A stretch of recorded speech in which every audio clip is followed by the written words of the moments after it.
to the flag of the United States of America and to the republic for which it stands, one nation, under God, indivisible, with liberty and justice for all. All right, thank you for joining us tonight. This meeting is a meeting of the school board in public for the purpose of conducting the school corporation's business. It is not to be considered a public community meeting. There will be time for public participation and it's indicated on the agenda. So we're going to start with consideration of agenda additions or deletions. So we have 3 new items. We have 25 dental career academy trip to Chicago, 26 DECA overnight trip to Indianapolis, and then the approval of a contractor at risk for the Hall of Fame project, which will be more information on that too. So do I have a motion? So moved. Second. All in favor?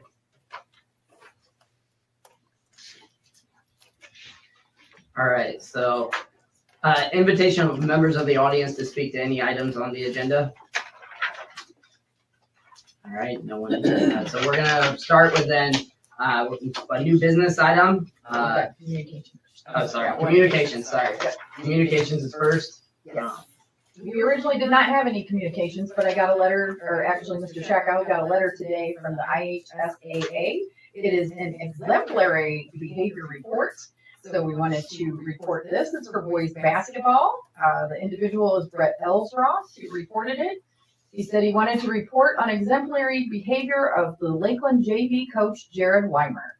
Jared was very classy and easy to work with. It was a close game, and I am aware emotions run high in those situations. He was very calm and asked respectful questions and may not have always agreed, but moved on and focused on coaching his team. He was very respectful with all of his interactions. If more coaches interacted like this, more officials would come and stay in the sport. A great coach to work for. Thanks, Jared. I wasn't real sure they were gonna shake hands. The referee got a check that night and after. Yep. So just wanted to share that because it's always nice when we get some good news. And we'll keep that here. We won't go tell Jared that it's okay. We don't want anything to go to his head. So no. So all right. So we're gonna start with a new business item. We have Bill on the line. So it's a resolution to notify Indiana Department of Education of proposed sale of Lima Brighton. So Bill, if you want to speak to that. Yes, I'd love to. And the first thing I'd ask is, Tracy, do you have all the resolutions in front of you, the copies you're going to sign? If you would look at the last whereas clause on the first page, you will notice that my secretary decided this meeting was going to be on the 13th instead of the 12th. Yes, and I corrected that on our version. I was able to open it in Google Docs and fix that. So the one that they signed is correct. You're awesome. Okay. You can take it off my belt. Okay. No problem, because when she did your letter, I said, well, that'll go in the next day. So that's the 13th. And then she did the resolution after that notification letter. And of course, boom, she just copied that date. But anyway, what we have is a resolution in front of you. The resolution's number is 2025-2-13. It's a resolution for the closure of the Lima Brighton School pursuant to IC 20-26-7.1-1 at SEC. The most important part of the resolution comes in the last whereas paragraph, where it says the school board had to come before it the issue of whether or not to declare the Lima Brighton School building and remaining real estate located at 201 North Market Street, Howe, Indiana, underutilized, and file the appropriate notification of closure effective July 1, 2025, and to provide the appropriate notification to the Indiana Department of Education of same, and further, assuming no charter school was interested in pursuing said structure, consummate the sale of said structure and lands more commonly known as, then the legal description, pursuant to the written offer received from World Olivet Assembly. So that is more than just a mouthful, but the thing that probably the biggest single reason that I wanted to make sure that I was able to address you tonight is to make sure that all of the board understands the state law. Right now, Lima Brighton is a pre-K classified institution. We also are exempt from some of the other laws because of the distance between our different buildings. By taking this step, which would be the notification of closure of an underutilized school building, we would be making that structure available for sale for $1 to a charter school. That availability will remain for 30 days. If that isn't exercised during that 30 days, then we can go ahead and finish the sale to World Olivet Assembly. But I just wanted to make absolutely sure that the board understood that as a part of the state's process, this goes down to Indianapolis. It then gets listed as availability. If a charter school exercises that, then the charter school has to prove that within 5 years, it utilizes at least 60% of the structure for classroom activity, which means it'd be a really big charter school. So I just wanted to make absolutely sure that the board understood that and then be available for any question that the board might have before they voted on it. 30 days from this date. 30 It'd be days. 30 days from tomorrow's date, because that's when assuming we have school tomorrow, that's when Tracy and I will get everything sent in. Okay.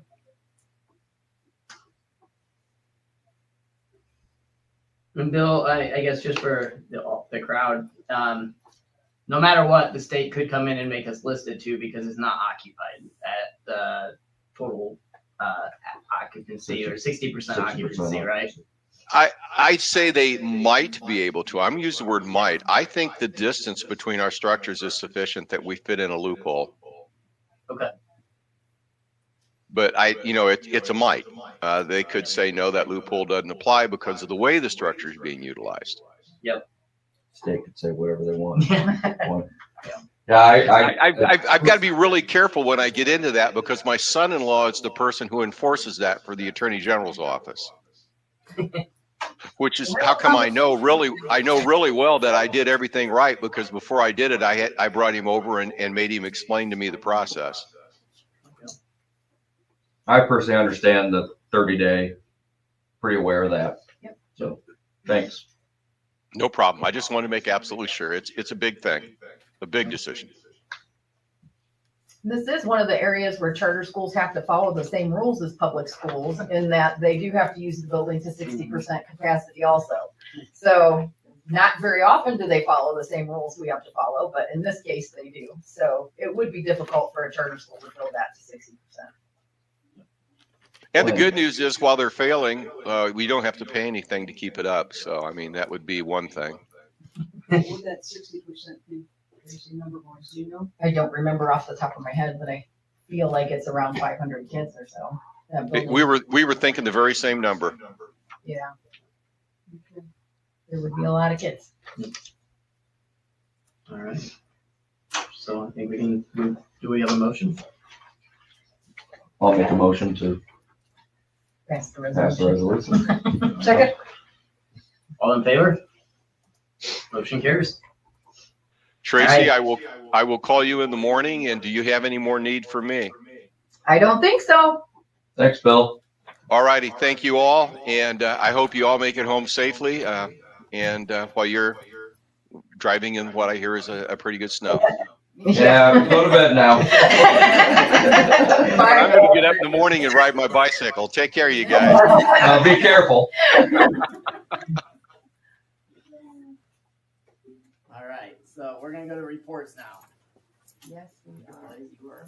Let me find my slide here.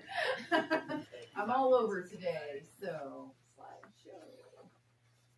All right, let's see. Actually, the first one up is going to be Alexis Grossman. She's going to talk to you about the professional learning communities that we've been running here at Lakeland, and then she's going to talk to you about iRead 3. Would you mind clicking? Okay, so thank you all for coming tonight. Today we're going to kind of talk about PLCs here at Lakeland and kind of how they work, what we do with them, why we do them, and why we're putting so much time into them here at Lakeland. So why do PLCs matter? So first of all, PLCs, for those who don't know, stand for Professional Learning Communities. These meetings are not just meetings. I'm sorry.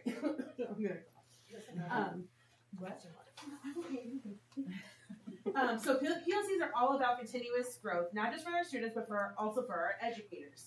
For students to improve here at Lakeland, everyone at Lakeland must improve. Research shows that when educators work together in structured PLCs, student achievement increases.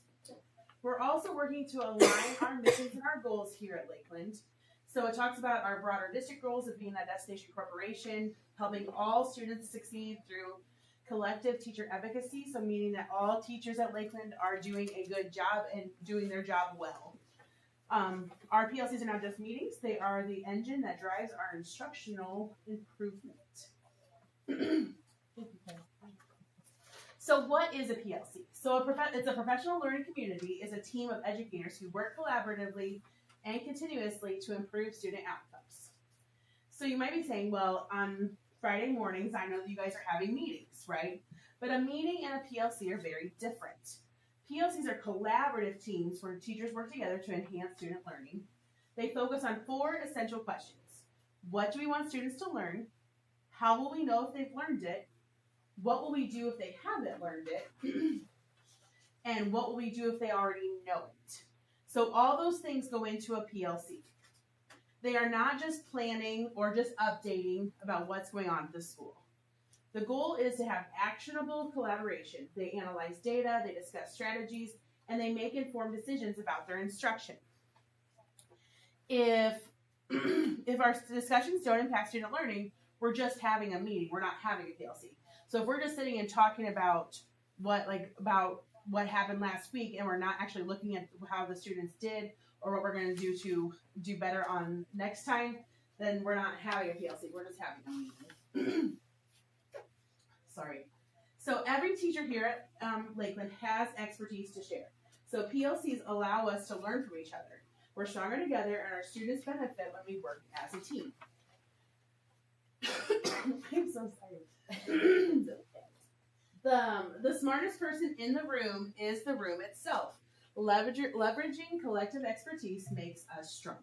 So by all of our teachers working together, we're making our student learning even better every day. So how do we structure PLCs here at Lakeland?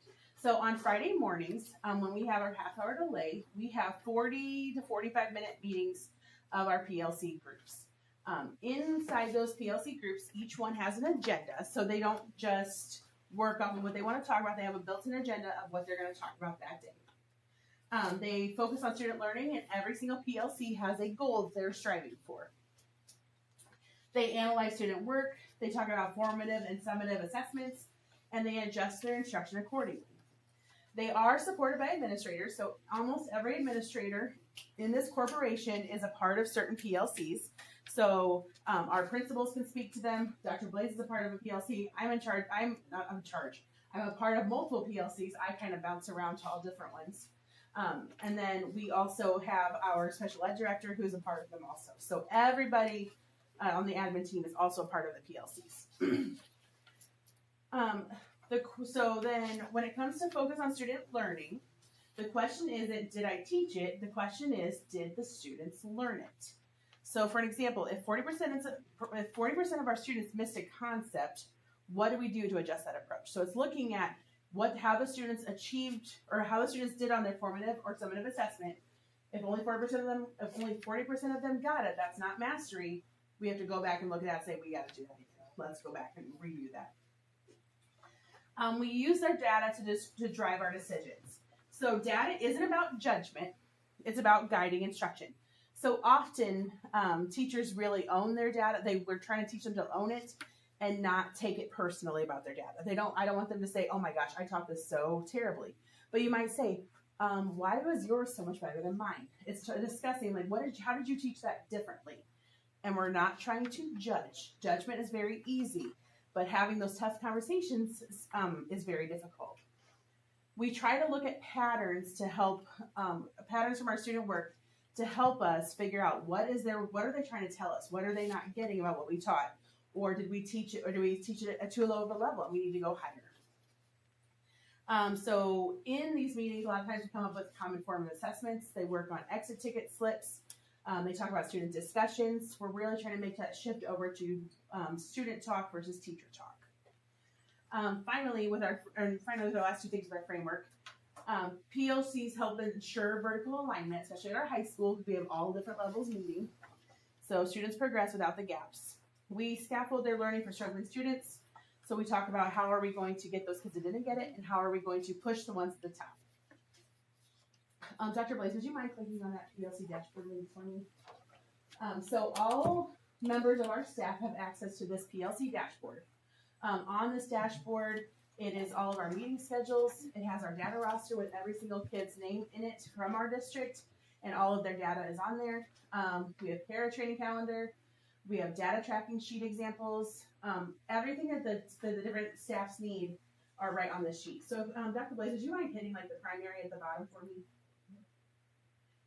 So, for example, here's the primary PLCs tool, and it has their goals listed that they always are aware of. We just did a mid-year check-in to see how close they are to meeting those goals. Would you mind scrolling down for me? And then at the bottom, it has their agendas, it has their pacing guides, and then it has other different kinds of data on the right-hand side of other different groups too. Would you go back to the board meeting? Yes.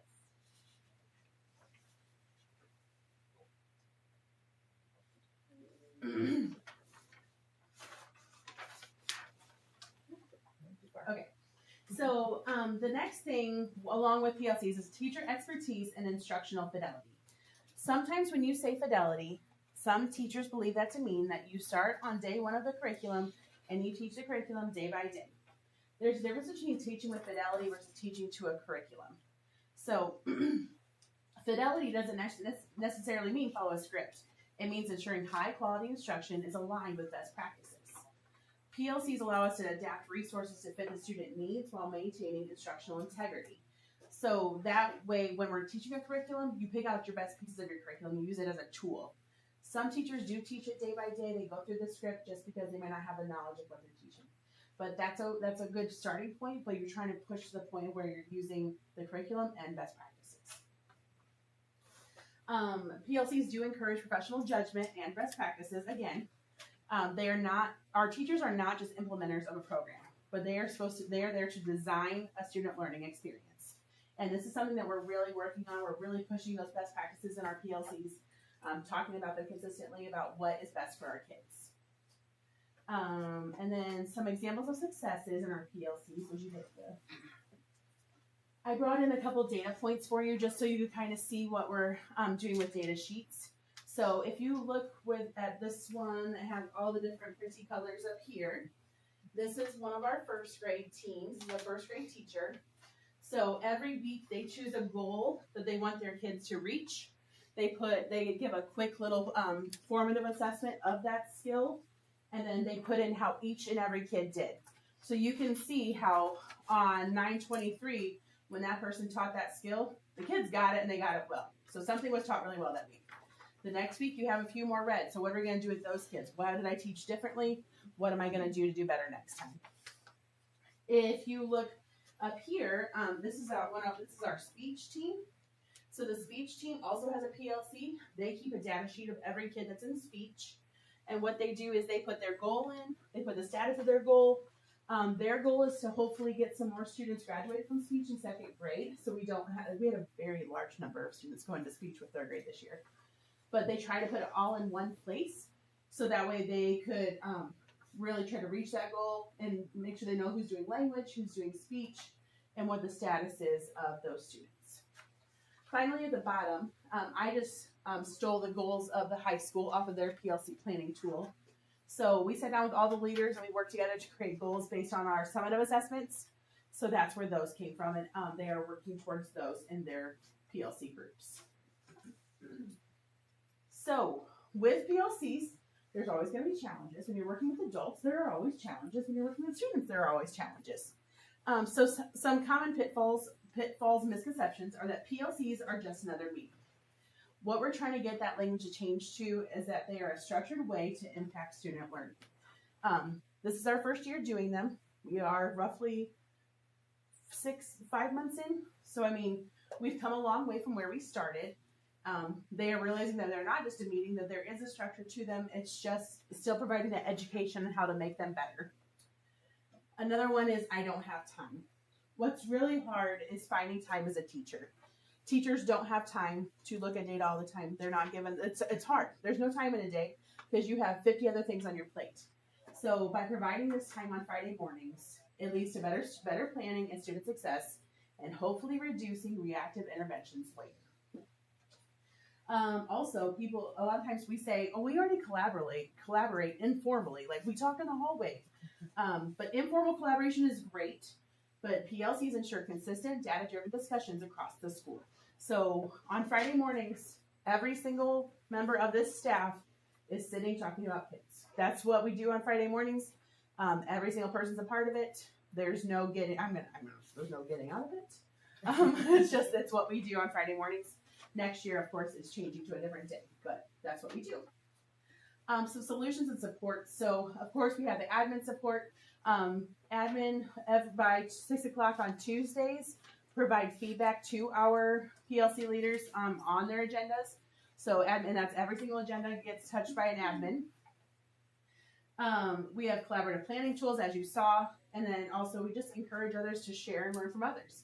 It's easy to sit and say, I'm just going to go work by myself, and I'm going to go do this, I'm going to do what I want to do.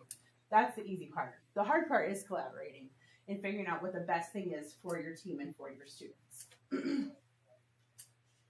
So next steps and expectations. So this year was kind of a rollout year. Last year, the admin team we worked kind of in silo together where we came together with this whole plan. So now this year we tried the structure of it. Going into next year, we're going to work on engaging our teachers deeply. We are doing learning walks with our teachers. So our PLC leaders are going to get to do learning walks coming up in March with our PLC consultant, Carrie Rosebrock.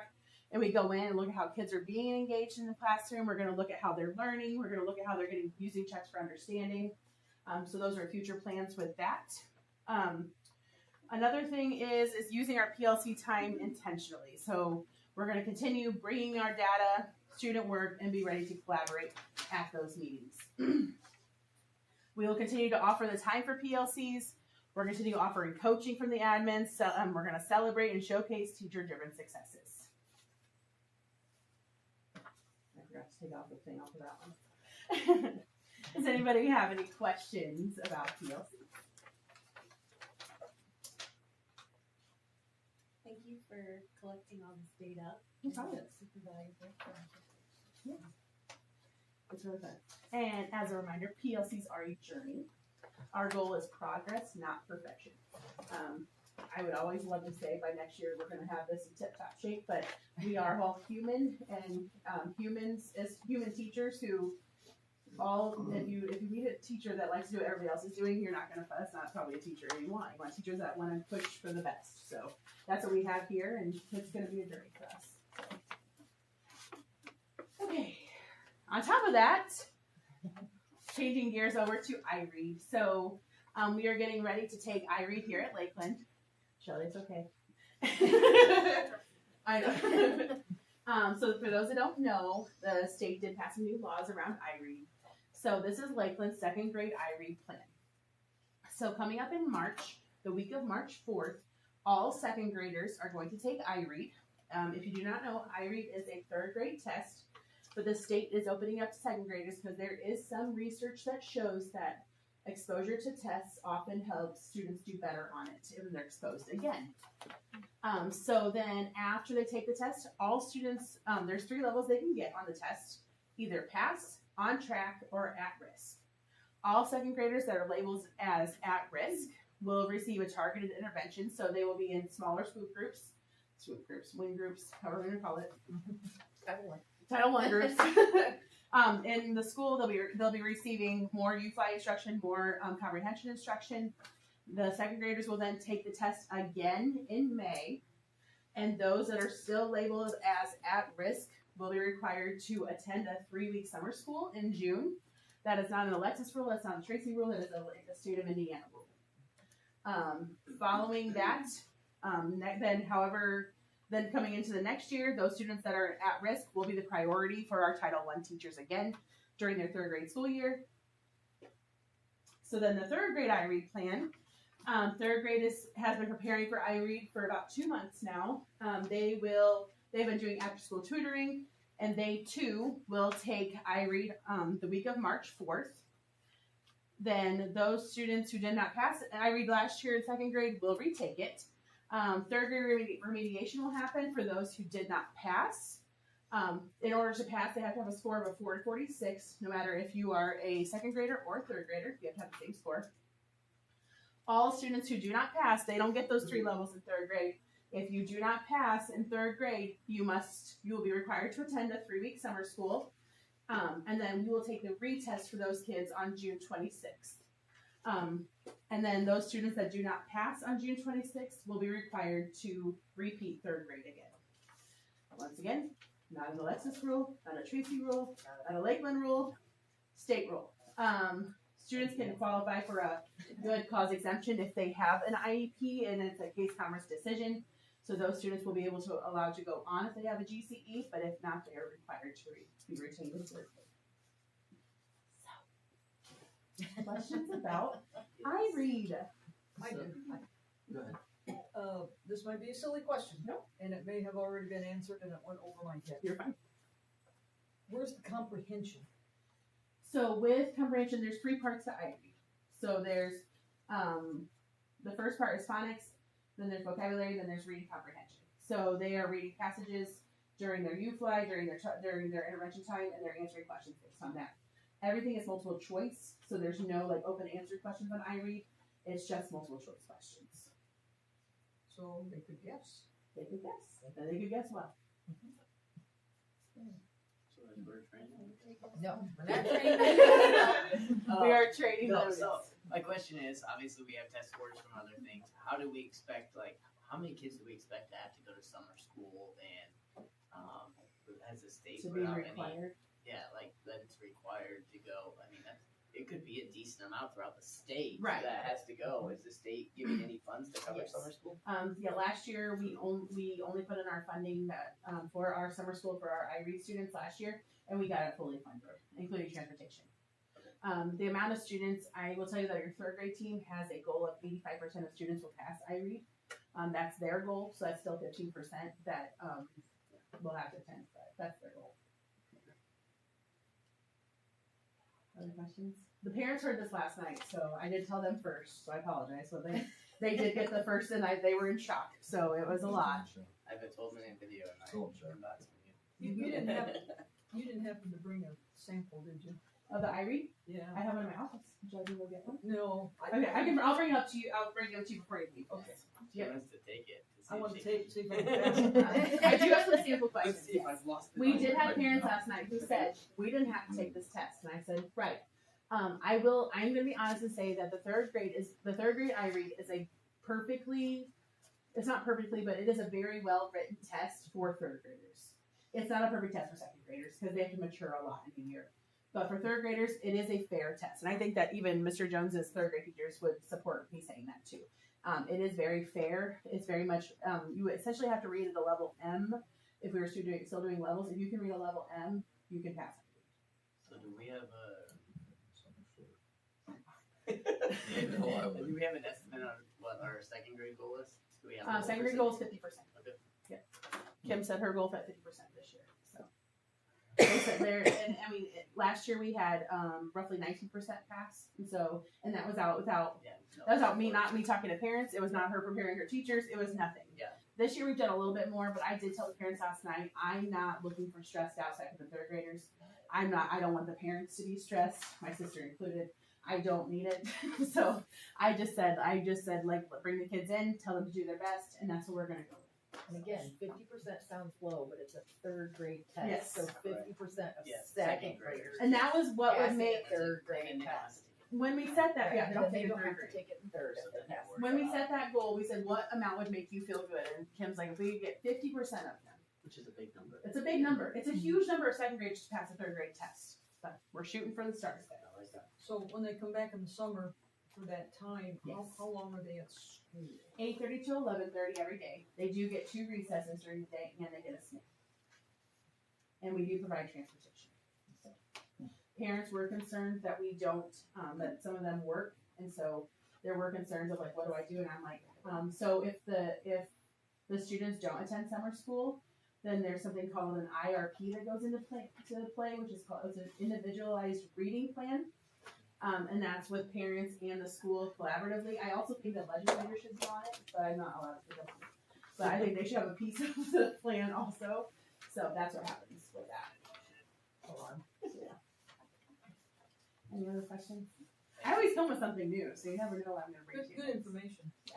Yeah, I just wanted you guys to be aware of in case you get questions about it. And I appreciate you having the parent night and just educating them because it is different and it is. We had a pretty good turnout, I thought, and I've had multiple parents reach out to me today after I sent out the email of last night's stuff. We had multiple of our Hispanic families. We had a very large population of them come last night and attend it. I think, and I also provided resources for them to take home to work on things too. Do you think it would be beneficial, as we had in our previous meeting, to put something like this in there? Yeah, I was gonna talk. We do have I have an info sheet that I think that we probably should put out so other parents, that other generations are aware. Yes. Yep. So I did send out an email today to all second and third grade parents with a presentation from last night with my reporting on it, and then plus some other resources. So. Okay. Thank you. Thank you. Okay, my monthly report, Lakeland by the numbers. So our total, we had our February count, which was, I think the 3rd was when that was due. So as of the 5th, the numbers were still the same. We're at 1446, which is a decrease. One of the things that I noticed when I went back, because I do this every month and have for 3 years now, but there's always a dip in that January to February number. And I parsed them all out here. So January to February in 23, we lost 14 students. In 24, we lost 19, and in 25, we lost 15. So we're always in about the same range from January to February. I don't know why that is, but that's the annual dip there. So you can see those numbers. And then we did get our Title I allocation, which is $399,425.47, which I believe is less than it was the year before. We have seen a decrease in that, in part because some of that is based on the number of free and reduced lunch forms that get filled out. And because we offer free lunch and free breakfast to everyone, and there's no more textbook fees, a lot of people don't see a reason to fill that out, which I get from their end, but on our end, it becomes a problem. Because this money is used to staff our Title I programs, which are supplemental reading and math programs at the elementary level. So it is important. All right, next up. All right. So we have our new budgets for the year. If I go over our revenue budget for the year is $13.2 million in the education fund. And in the operations fund, it's I'm expecting revenue of around 17, I wish, $7.2 million. We have collected $1.1 million in the ed fund, so a little over 8%, and $108,000, so 1.5% in our operations fund. And down to expenditures, when I add in the encumbrances, I will note in the operations fund, I actually had more money in there than what the state thought I was going to, so I did encumber some money to help cover some HVAC work and some other things. So anyways, when I add that together, the encumbrances, we had $15.3 million of an expenditure budget in ed and 8.2 in operations. We have spent almost 1.4 in the ed fund and $627,000 in the operations fund. So we spent 9% of the expenditure budget, or 10.5% of the revenue budget in the ed fund, and in the operations fund, 7.6% of our expenditure budget, or 8.7% of our revenue budget. Do you want to note, January we had 3 payrolls, so that does eat into our, right off the bat, eat in. And then I want to talk about our overall budget for operations. We do notice that it is down. We have moved a substantial amount of money over to rainy day over the last few years. And I don't know off the top of my head, I know we still have money to pay back from the land purchase too. So we actually really would have a lot more in rainy day than what it shows here. So that kind of helps make up for some of that too. And then we did lose Esther this past year. So some of our expenditures we've been paying for out of the operations budget from Esther is now back into, now moved back into operations too. So that's kind of eating a little bit of that it has over the last, 4 or 5 years. Yeah. So I just wanted to kind of note some of those things. That's one of the reasons why. Huh? That's one Yeah. big reason why One- it's a little bit of a Yeah, negative. I just kind of want to bring that up because I know some of you are looking at this going, "Where's our money?" Yeah, so that's where some of that went to. And To clarify too, we have plenty of. yeah, We aren't. I know. as high as what we we have been like, because yeah. of No. well, we've shifted some of Yeah. it, right? Like Right. some of it's over in rainy day now and not sitting in our operations fund Yep. like we're used to seeing, and so we have shifted things around. And then we have to get, we've been able to save a lot of money because of ESSER. I mean, and now we're Yeah. not. So I have to throw We're that not out the there only too. ones that- We're not the only corporation. No, that's So- that's seeing I the mean, shift. half the S is gone. Yeah, not you're seeing this shift right back into our operations budget. So I do want to make that kind of note too. And then I wanted to talk about our bond that we did back in 22. So we're done paying off or paying for like all the projects and stuff that we got bids and stuff on. So when that all came to a close, I looked at see where we were at with that bond, and we have about at least 540,000, but I think we're gonna have about 570. I had to question some POs. Yeah, left out of that bond. So lucky for us, that means we can do some HVAC work too. That much needed HVAC work out of that, and that will help our operations budget this year. That I hadn't really planned on. I did not plan on having that kind of money left, because of the way the bonds and stuff were all written. I could only do about $80,000 for the junior senior high because I have a cap on that. The rest of the work out of the bond money will be done over at LPS to finish up some work that some classrooms got, others didn't. So we're going to start finishing up some rooms over there with that too. So that, like I said, will help out with our operations budget and help us get some stuff done around here too. So very excited for that. And Will that work? And this might be an Andy question. Will that work take place while we're in school, or will that be like will we The just move plan classes is- to LPS again? Or Plan The is to do it all this in summer. Okay. Yeah, this summer. Classroom work. Yeah. There'll be 6 classrooms at primary, 6 classrooms for high school. We are, where we at on all that HVAC and stuff? I mean, is there a lot more to do, or that pretty much catches us up with? There's still quite a bit more to do. The high school, I think, will be in fairly decent shape. If I high remember school's right. about- after this project, we'll be about 80% completed. Primary still has the whole second grade wing, the whole spectrum wing that haven't been touched. We'll keep working at that too over the next few years. Just do what we can, maybe a couple rooms a year at this rate, but that's what we'll do and we'll get through it. But but I wanted to bring that to your attention too, that we're still working that out.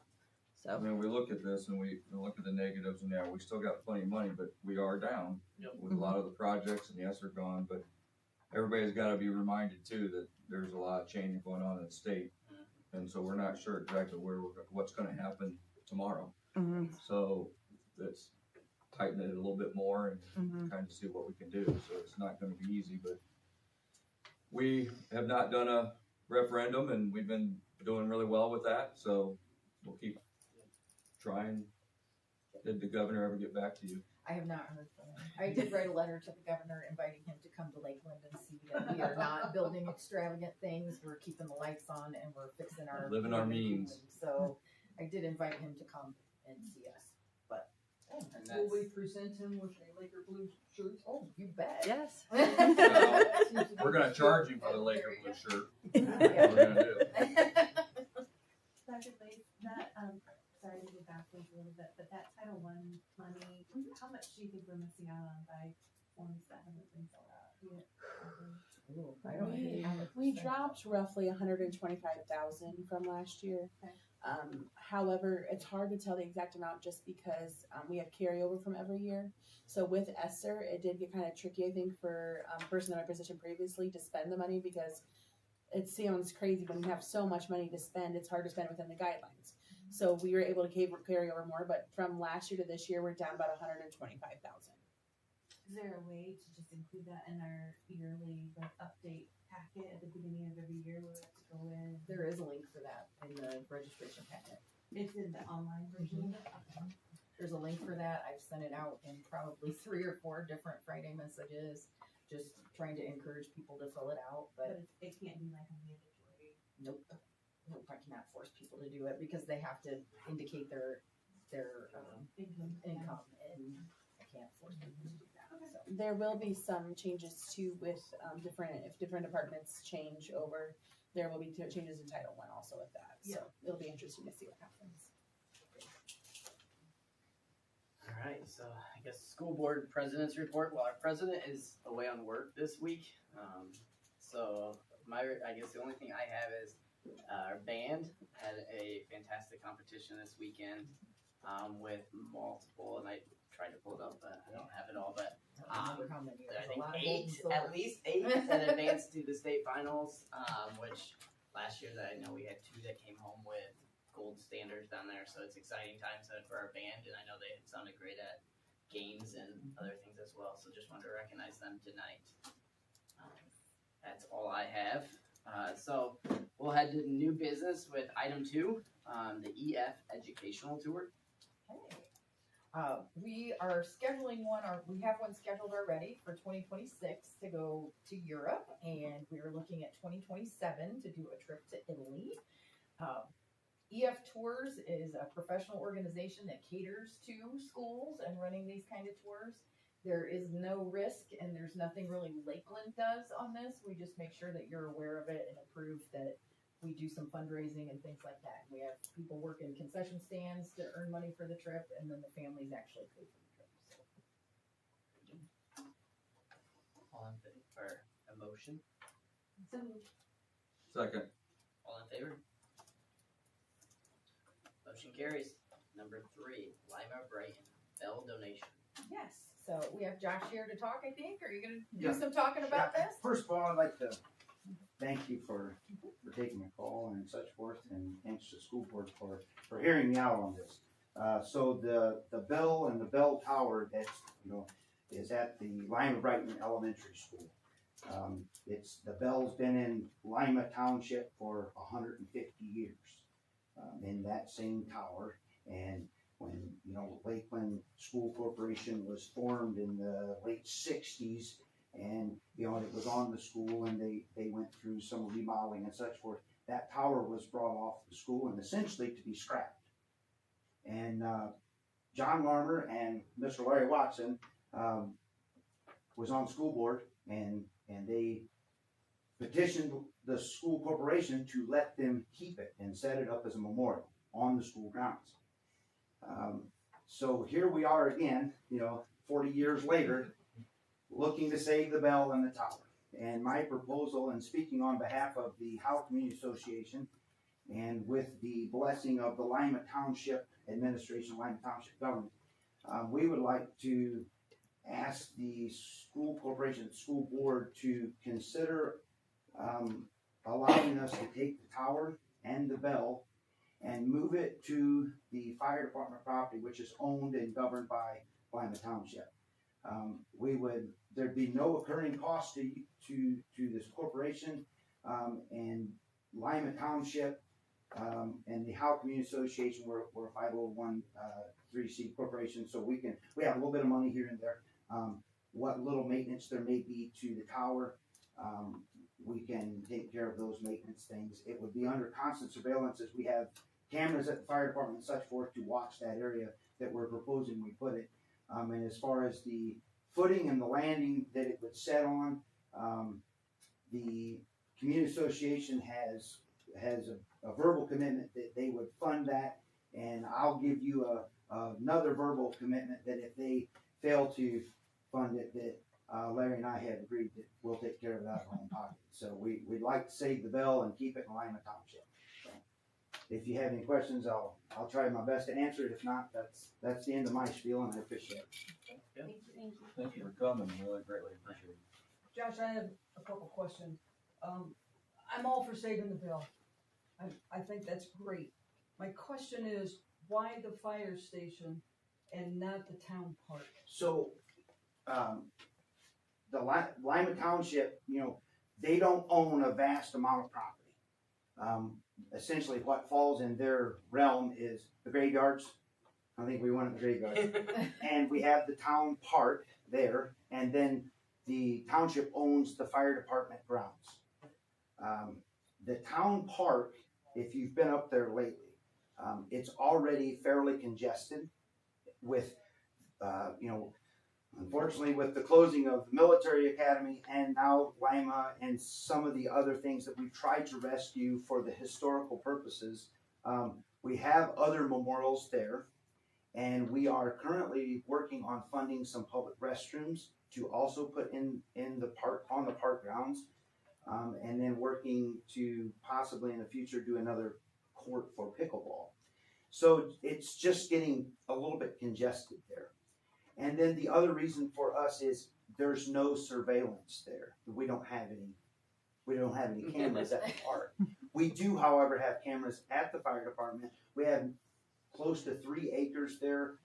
There's just good place for that. People may be able to see that coming into town from the west, and they'd be able to see the bell tower on display. Whereas, unfortunately, most people head north or south on 9. And they don't really go through town to see the display. That was our reasoning, was so availability for real estate, and then the surveillance was the top 2 for us. So you think would be more visible at the fire station than at the town park? I do, yes. There's definitely more traffic that goes by the fire station than the town park. And if you're familiar with the area where the great big bullfrog billboard sign is, one of these days maybe we'll get rid of that. But anyway, so it would be essentially on that, just south of there in that corner area. It's grass now, just off the edge of the concrete. That's what we're proposing would be the location.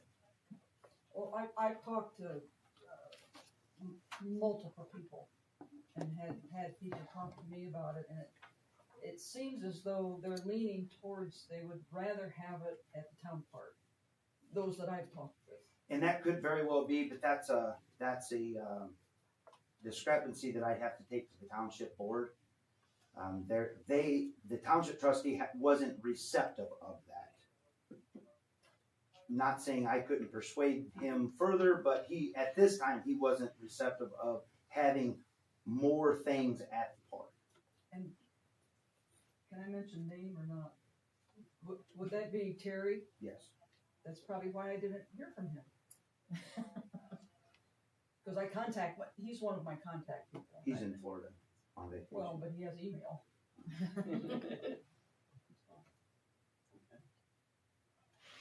Thank you.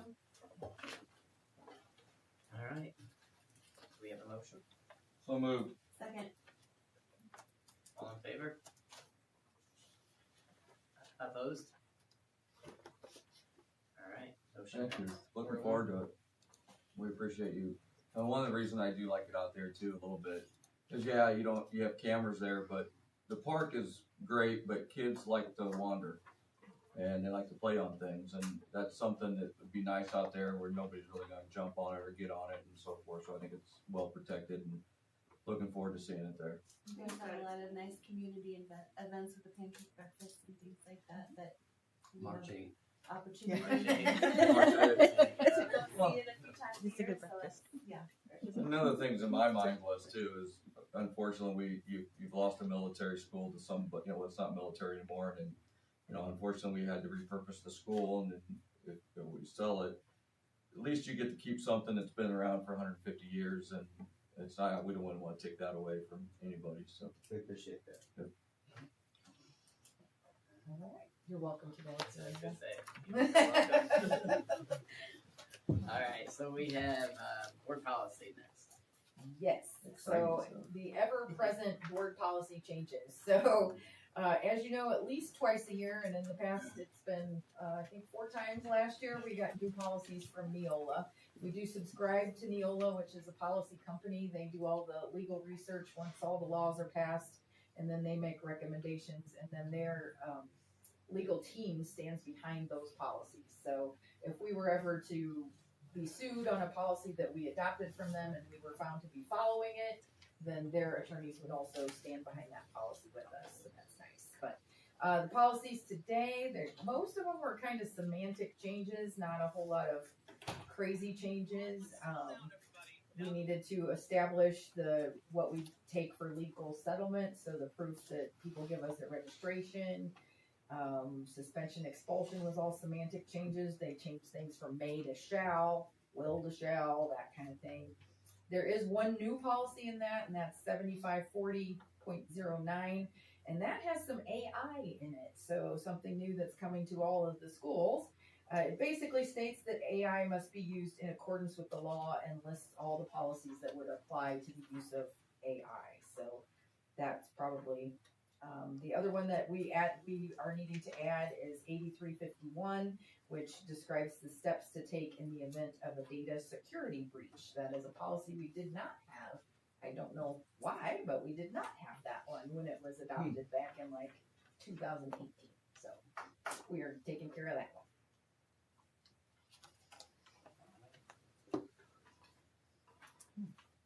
Do I have a motion? So moved. Second. All in favor? Motion carries. All You right. may like to know that our Neola rep uses us as an example because we were so behind on policies and now we're caught up. So he throws our names around I don't every know if once that's in a while. a good thing or a bad thing. In a negative, but also. They're like, call Superintendent Blake, she'll help you out. We do have our process for it is much better than what it used to be. I will say that. So. All right, so on to item 5, girls wrestling overnight trip. Yes, so they've already gone. We've done that. We've been having this little issue where we don't know who's going to state before we have a board meeting, and then the state championship falls between board meetings. So we are asking you to approve the girls wrestling that already occurred, and then the next item is to approve the boys wrestling. We don't know who will be going, but we're pretty certain somebody will, and we want you to say it's okay for them to go. Couldn't we do, is that something we could do in the beginning of the year? Yes, I think in the future I will work with Ryan to develop something for all state For all the championships so states. that you can just say, yes, if we get there, go. Even some. Because aren't they sometimes they're allowed to take the bus if we approve it to go Yes. watch the state finals too? I don't No? know the rules on that. I think we can. We can't, I don't think we can charge people to do that. and No, it but can I mean, only like, be if the wrestlers wanted to go see it, they can. Yeah. Yes. I'll make a motion for, number 5, the girls wrestling overnight state final. Second. All in favor? Motion carries. All right, let's vote for the boys. So moved. Second. All in favor? Motion carries, and we do have 3 boys at semi-straight this week. We do. So Chance of 3. got some good draws, and hopefully we have some success. All right, on to number 7. Yeah, another policy thing that I have discovered. So it's a very odd requirement in the state of Indiana, but they do require that school boards set a deadline date for accepting transfers from out of district. So our policy actually read that we do not accept transfer students. We have always accepted transfer students. So that was one of those mistakes that we corrected in a past adoption. But we have never done this. Set the date. So I am asking you to set the 25-26 transfer student deadline as February 3rd of 2026. That would be right after or right on our count day. I have a motion. So moved. Second. All in favor? Motion carries. All right, the Arc of LaGrange County donation. Yes, the ARC was kind enough to donate to us $500 to our special education department, and that will be used for programming and unmet needs. Motion. So moved. I always take money. Second. Shelley will go in. All in favor? Motion carries. All right, so then we got early literacy achievement grant. All right, so this is an annual grant, began last year. Last year we received about $9,000, and it's based on basically how successful our kids are doing on tests and things. This year we're up to just over 18,000, if I remember right. Or 19? We Hang got on, that sorry. increase because the kids are scoring. Yeah. So let me find that paper. Sorry. Yeah, 18,854.42. And we distributed it among all the teachers and paras that are instrumental in providing literacy training. So it goes to all of them. We have about 45 identified individuals, so that makes the Pre-K grant. through third, Yeah, right? pre-K through, or no, kindergarten through third. Is it kindergarten through third? Kindergarten through Yes. third. It has to be kindergarten through third. And that this is all set forth by the state. Like we didn't pick this once Yeah. again. Anyways, so that means each individual will receive around $400 then for this, for this grant. So, Is that allowed to go in the paper? 'Cause huh? that's really good news. Yeah, that is good news. Yeah, it's great news. It doubled from last year. So, hey, that's wonderful. So, Very good. yeah. All right. Do we have a motion? So moved. All in favor? Motion carries. All right. So, Sam, you're up next. Radio communication project. So, so this project has been a work in process for a couple of years now.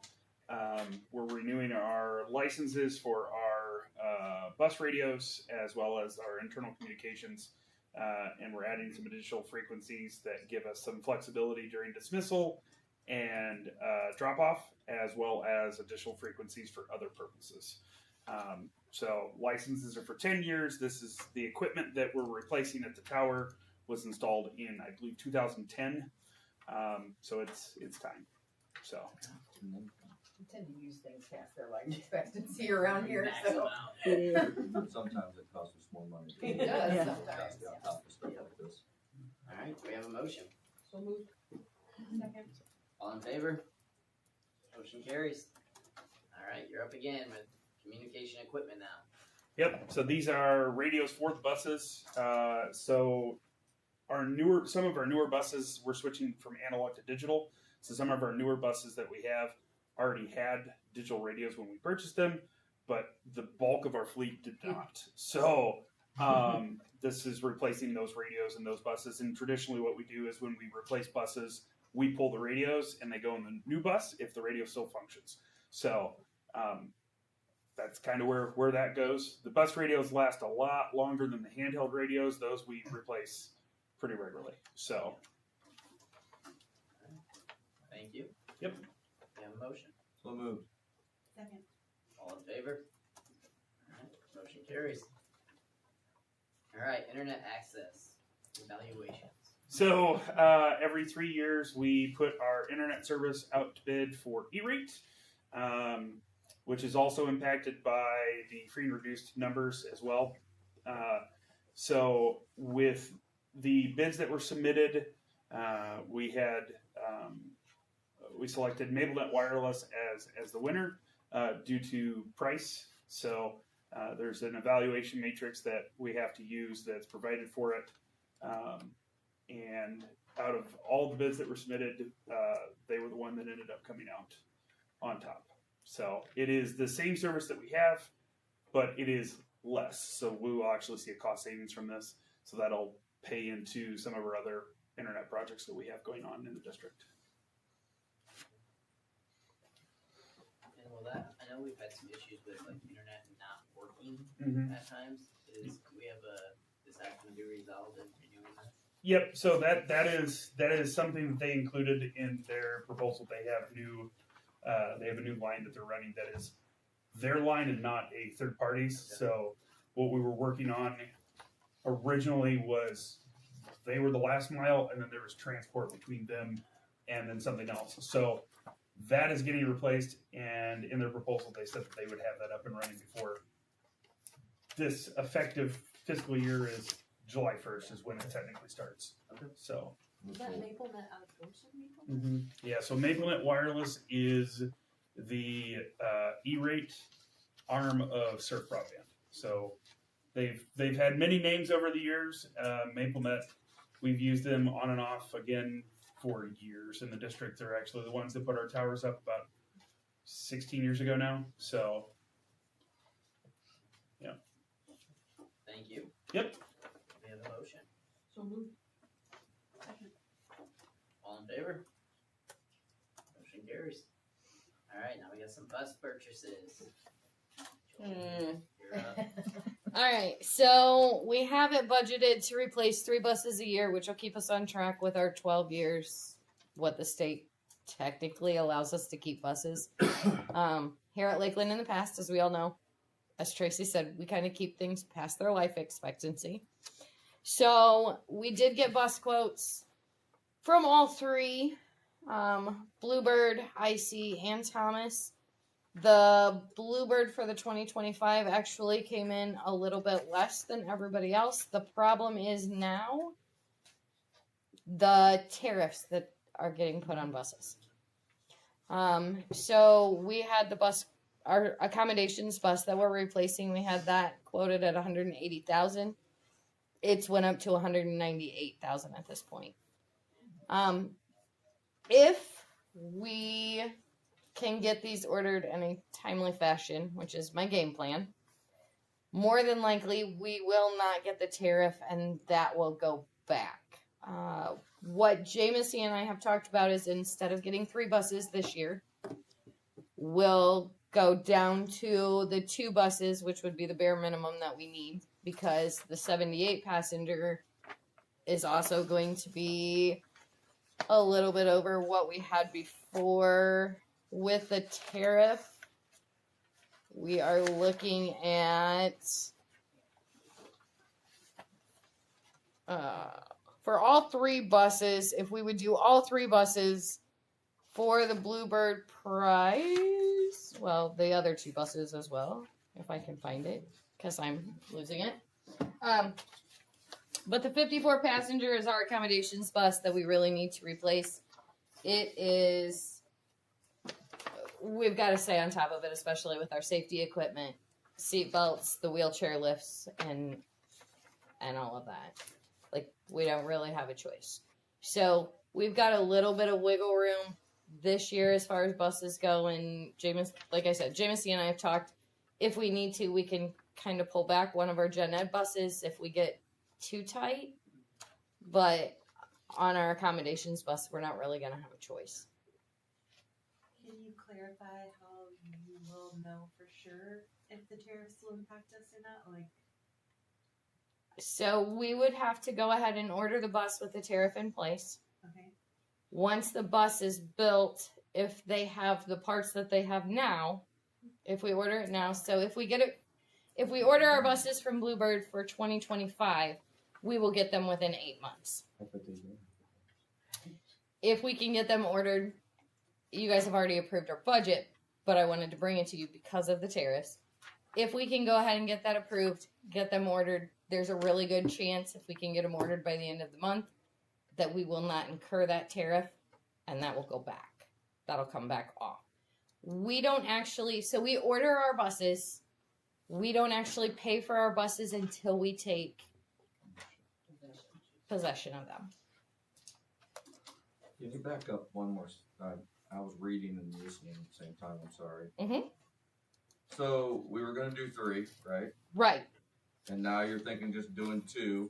Well, we were going to do 3 originally, which would have been 2 Gen Ed buses at 150,000 and 1 accommodations bus at around 180,000. Okay. So if the accommodations bus, which is the 54 passenger, it's actually only going to be a 36 passenger with 2 wheelchairs. Would the total in it right now with the tariffs is $198,432. Okay. So almost $20,000 more than what we had budgeted. times 3. No, that's just for our accommodations bus. The other ones are not. Right. The quote that you guys would have gotten, which I would have given Melanie on last week, I believe. The price on that was $184,623. So we were about $4,000 over budget there. But with the tariffs and some of the amazing things that are coming our way that we don't have a choice on, we're at a little bit of a wiggle. Okay, so we're going to get the one, we would want the one that's got 36, right? Yes, I'm asking for the 54 passenger bus because that is our accommodations bus and we really need one of those. Okay. And the other 2 we could wait on hypothetically, but it probably would So cost more later. So if you see where it says the 54, the 78 passengers, and then the 2026, the reason I'm asking for that is Bluebirds we can get in 8 months. Not a problem. The Thomas buses, which are the buses for 2026, which are about $25,000 cheaper than what the ICs, which is what we currently have. They'll be a little bit cheaper than the Bluebirds that we're getting, because the Bluebirds that we're going to be getting are gas buses to kind of help out with our fleet a little bit. If we go ahead and order our 2026 buses now, we're guaranteed at the prices they have set before the tariffs come in and before the rate hike that will be happening in March.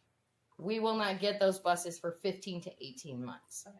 So because they're I want to say a less expensive bus, they're really not. But most people go with the Thomas buses because they look better as far as budgeting goes, but the wait's a whole lot longer. So that's why I'm asking for the 2026 buses now, so we can get them locked in and guaranteed the prices that we have set for them. Got it. It's a lot. It's really confusing and it's a lot of big numbers. I'm sorry. But I am really concerned about the bare minimum, but I mean, I get it. Well, and we're not going with necessarily standard equipment on everything, because when we go with standard equipment on everything, things tend to wear out a whole lot quicker. We are going with the heavier axles. We are going with the extended warranty, because the Bluebirds have a 10-year warranty on them. That's almost the whole lifespan of the bus. So that's engine, drivetrain. It just makes sense to do that. The Thomas buses, the longest we can get on those are 7 years. But there's different qualities that go along with that. A Cummins engine is going to last 500,000 miles, which we're not going to put on them. The gas engines are going to last as well. They're just a little bit more budget friendly when it comes to our fuel usage, is what we're seeing. Let's get everything done. All right. I mean, let's get it ordered. I mean, let's get them done. Yeah. All right. So we're gonna go for the 54 passenger, or not go, but do I have a motion for the 54 passenger bus? So moved. All in favor? Motion carries. All right. So now we got the 78 passenger bus, number 14. Do I have a motion? So moved. Second. We'll go Sue and Kara as our second. All in favor? Motion carries. And then we have the 2026 bus proposal, item 15. So moved. All in favor?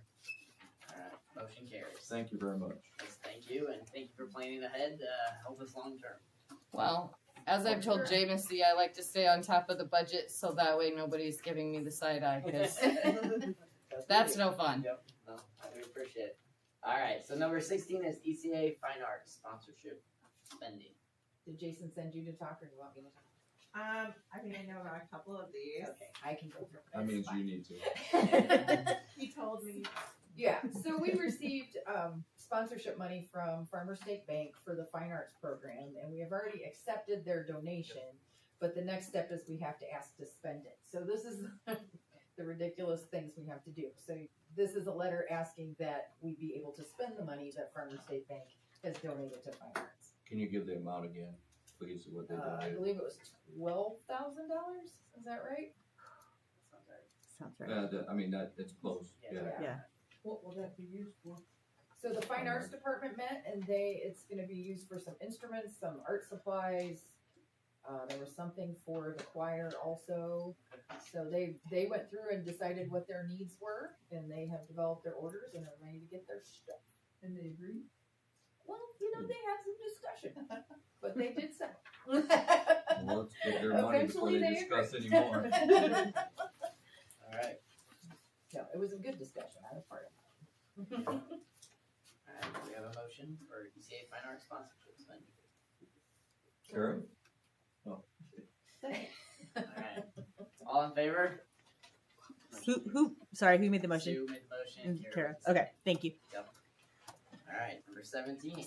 The next one is whenever we do fundraising, we like to spend that money, and we have to ask you to do that each year. So I think I've mentioned before that next year we'll have a letter from each school at the beginning, or I'll write a letter asking on behalf of each school so that we take care of this right at the beginning of the year. But they are asking to spend ECA money at the junior senior high. I think that was donated. The money was Is this one a donated. donation? donations. Yeah. Okay. So yes, Somebody it is. donated it to help with supplies, so we've asked what supplies are needed, teachers need for their classrooms, for the Okay. students to use, and then that's the money that. Yep. The donation was from Carla Porter. Okay. Perfect. All right, do we have I'll make a motion to approve the ECA donation spending. Second. All right, we'll go. Shelley. All right, all in favor? Motion carries. And the next one is asking to purchase equipment with ECA funding. Same thing, different story. So covering all of it. Second. All in favor? Motion carries. All right, we got FFA farm animals. Yeah, so they're going with pigs, and I was really hoping they'd go with laying hens, because I think we could take care of all of our woes if we were selling eggs. Absolutely. No more bake sales, but they would like to get some pigs for the FFA farm, so this is a request to purchase those. I forget how many they were going to purchase. I do not know I that. thought it was just a couple hogs. Just I think it was just two. I guess I don't have a problem with that. My only hesitation is, I used to teach in a school where the school is right next to hogs. And it was nasty. As long as it's clean. So, well, I know two hogs are different than a hog farm, but we start with two and then do we, No, they will just have the two for this year, and then they sell those, and then we'll go on to something else. They had laid out a plan of they're raising them for 4-H and that they Yeah. want to, so. then my second question is, whoever gets the joy of cleaning, where does all of those goodies go? After they've cleaned it. So they should have a plan for that also. And great fertilizer, right? Andy, does maintenance need more fertilizer? Don't put it on. I do not know what their plan is for that. Because but that it's- could become an irritant to the neighbors that are in that area. I would say it's not gonna be as bad as what the, what do you call it? The Brady stockyard. Yeah. Well, I understand. No, I mean that. down here, the compost. If I lived next to a home that had two hogs and the hogs weren't an issue, but the goodies were, I'd be irritated. I got probably 300 cattle and We're talking pigs. hogs, not that. And horses in my neighborhood. And this is only 4 months, so I mean, then they'd have to, if they want to purchase anything else, that has to come back and bring us, so, do we have anything else there, sorry? I'd like to know where it's gonna go. Yeah. We can't answer that tonight because no one's here. Nobody sent me with that information. Right. They get at Joanne's house. I'm not gonna put the kibosh on two hogs. I just would like to know when people come to me and say, Sue, did you, We can circle back on that one, maybe. I could ask, I looked it up and it didn't say. No. I will get you the answer. Thank you. You're welcome. Alright, so number 19, we have a motion. So moved. All in favor? Alright, we're getting some pigs. Big group. Alright, we got employment. Yeah, there's a good list there. So we do have some Lakeland alumni coming back to us to coach wrestling for junior senior high in Brock Bateman. We have some professional development pay. We had some teachers, Callie Gully, Chelsea Shack, and Karen Yoder, who did some teaching for our teachers during our professional development day. We want to make sure that they're taken care of. A lot of tutoring, some coaching in there, so a variety in the employment. We have a motion. So moved. Second. All in favor? Motion carries. Alright, transfers, number 21. The transfers are going from a substitute bus monitor to bus monitor. We have a bus monitor that's going to full-time monitor. And then we have a temporary transfer Title I to preschool specialty substitutes. We had one of our Title I paras at the primary go through all the certifications so that she can help us out at the pre-K when we're short subs there, so we don't have to close. All right, do we have a motion? So Second. All in favor? Motion carries. All right, number 22, volunteers. Yes, we have 2 Lakeland alumni who are coming back to volunteer, one for football and basketball, the other for wrestling. Do we have a motion? So moved. second. All in favor? Motion carries. All right, resignations. Oh, okay, sorry. I just looked up there and went, oh, did I move that? I don't remember moving.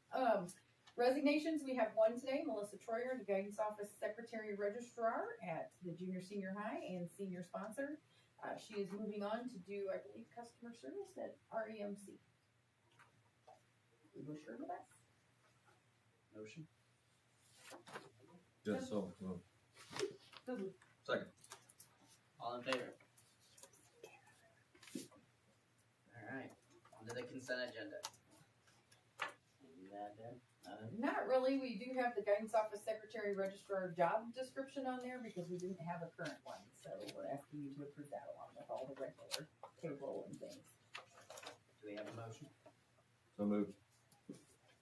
Second. All in favor?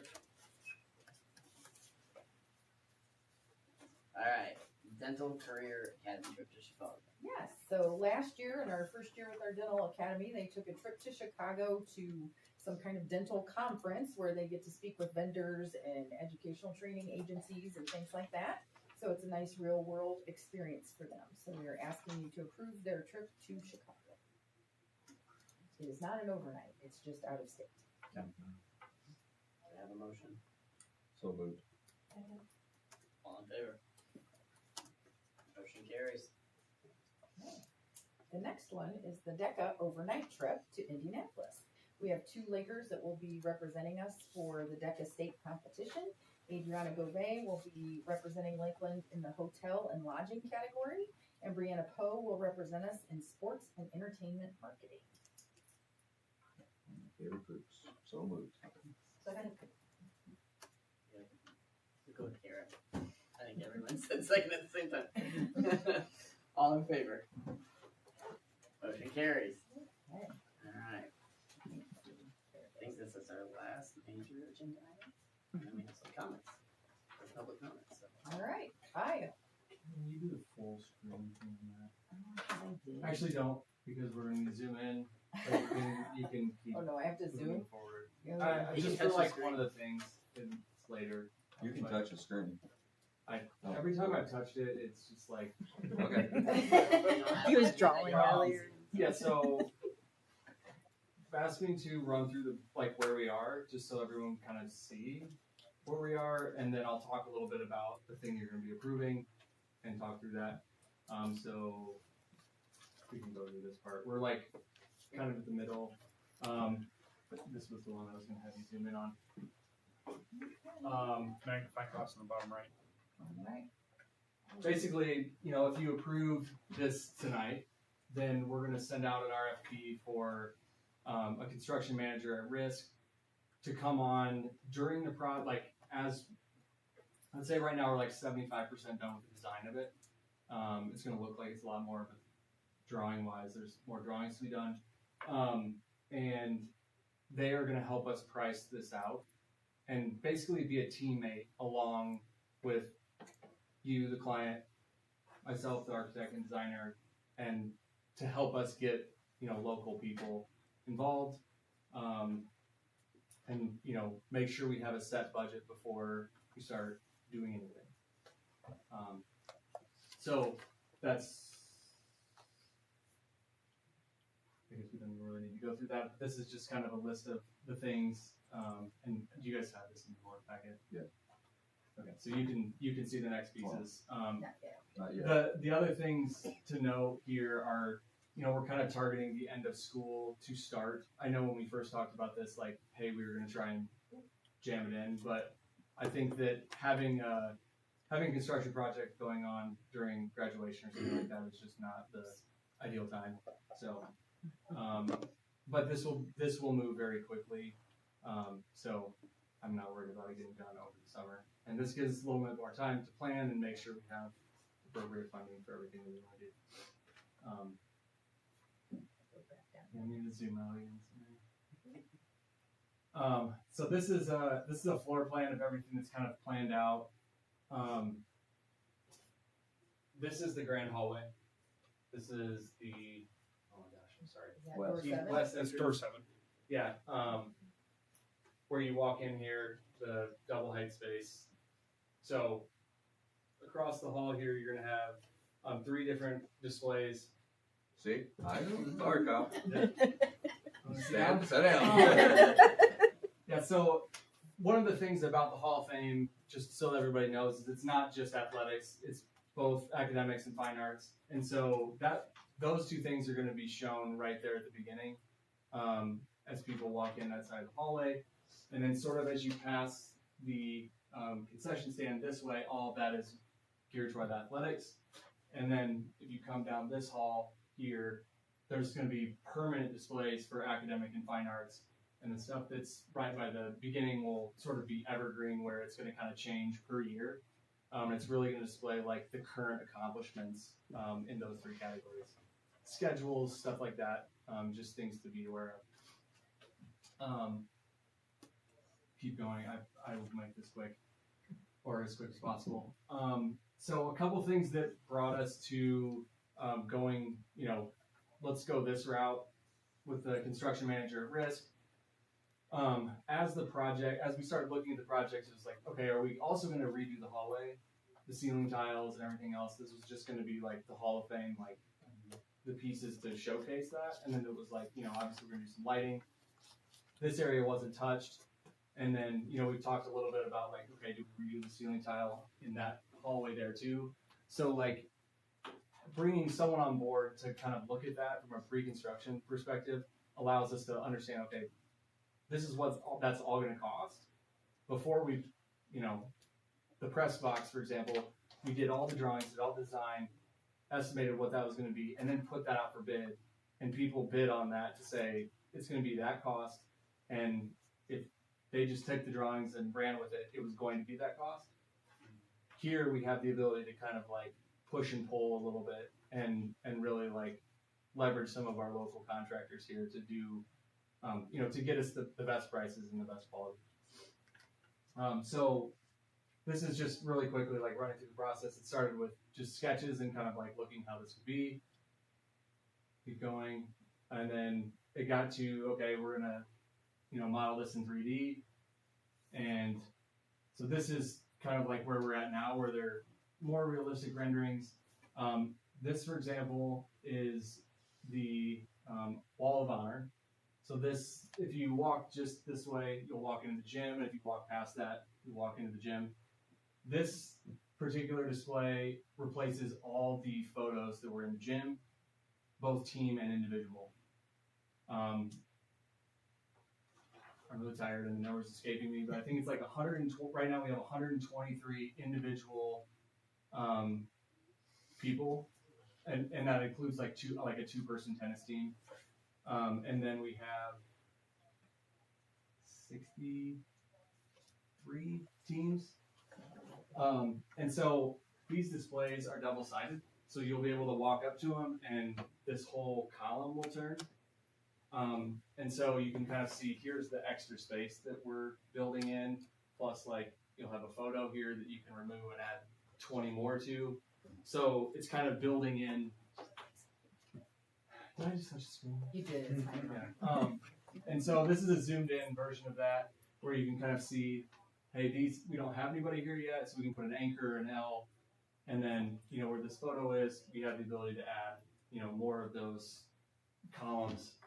And we're going to kind of fine tune that as we get to the end of our numbers here. I think we're getting really close. And then at the end of this, there's like, and you'll see this on all of them, there's like a description of this is what this display is about. This is what it's showcasing. And so this is an example of it. I'm going to show you a couple more. Right, this is kind of like looking closer at what that is, so you can kind of see, okay, well, on the other side, is Art Gibbons, and this side is Chad Sanderson. They actually those two won't be together because they're not anywhere close. The display will go chronologically if you're looking at it from the left to the right. So it'll continually add, and it'll be easier to find from a chronological standpoint. I forget what's next, but this was supposed to show you what was next. I think it's the academics side. That's wrong. This is the Hall of Fame. So this is the one that is voted on.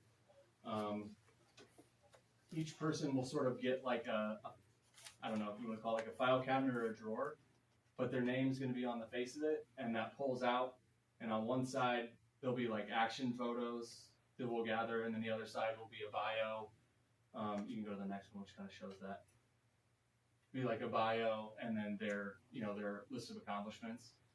So you can kind of see there's a theme of just like interaction, which I think that's really nice to keep it, fresh versus something that's just, let's put a plaque on the wall and call it good. But this is something that I think people will want to come and show and see, and it'll constantly be dynamic and the way it looks. Go back 2 slides real quick, sorry. And then next to this will be like, we're doing all of the records in the sports in one long run, basically. So there's 19 sports. Each sport will get like a section to showcase like 1 or 2 trophies, rather than let's stack 1,000 trophies in the trophy case and then you don't know what they are and you can't read them. This gives the ability to like change things out also, just, to keep it fresh. And then the records for each sport, so whether it's soccer, track, whatever, will be displayed on the back. And that will be something that can change as well. And then this is an example of the academics, athletics, fine arts that will always be changing. So each of these will have, things that are applicable, and we've gone through as a team on this to figure out, okay, what is, what do we want to showcase with all of those things? And so they'll kind of change out yearly, but also, you'll have trophies and just different things to like help fill that space so that there's not a ton to change every year.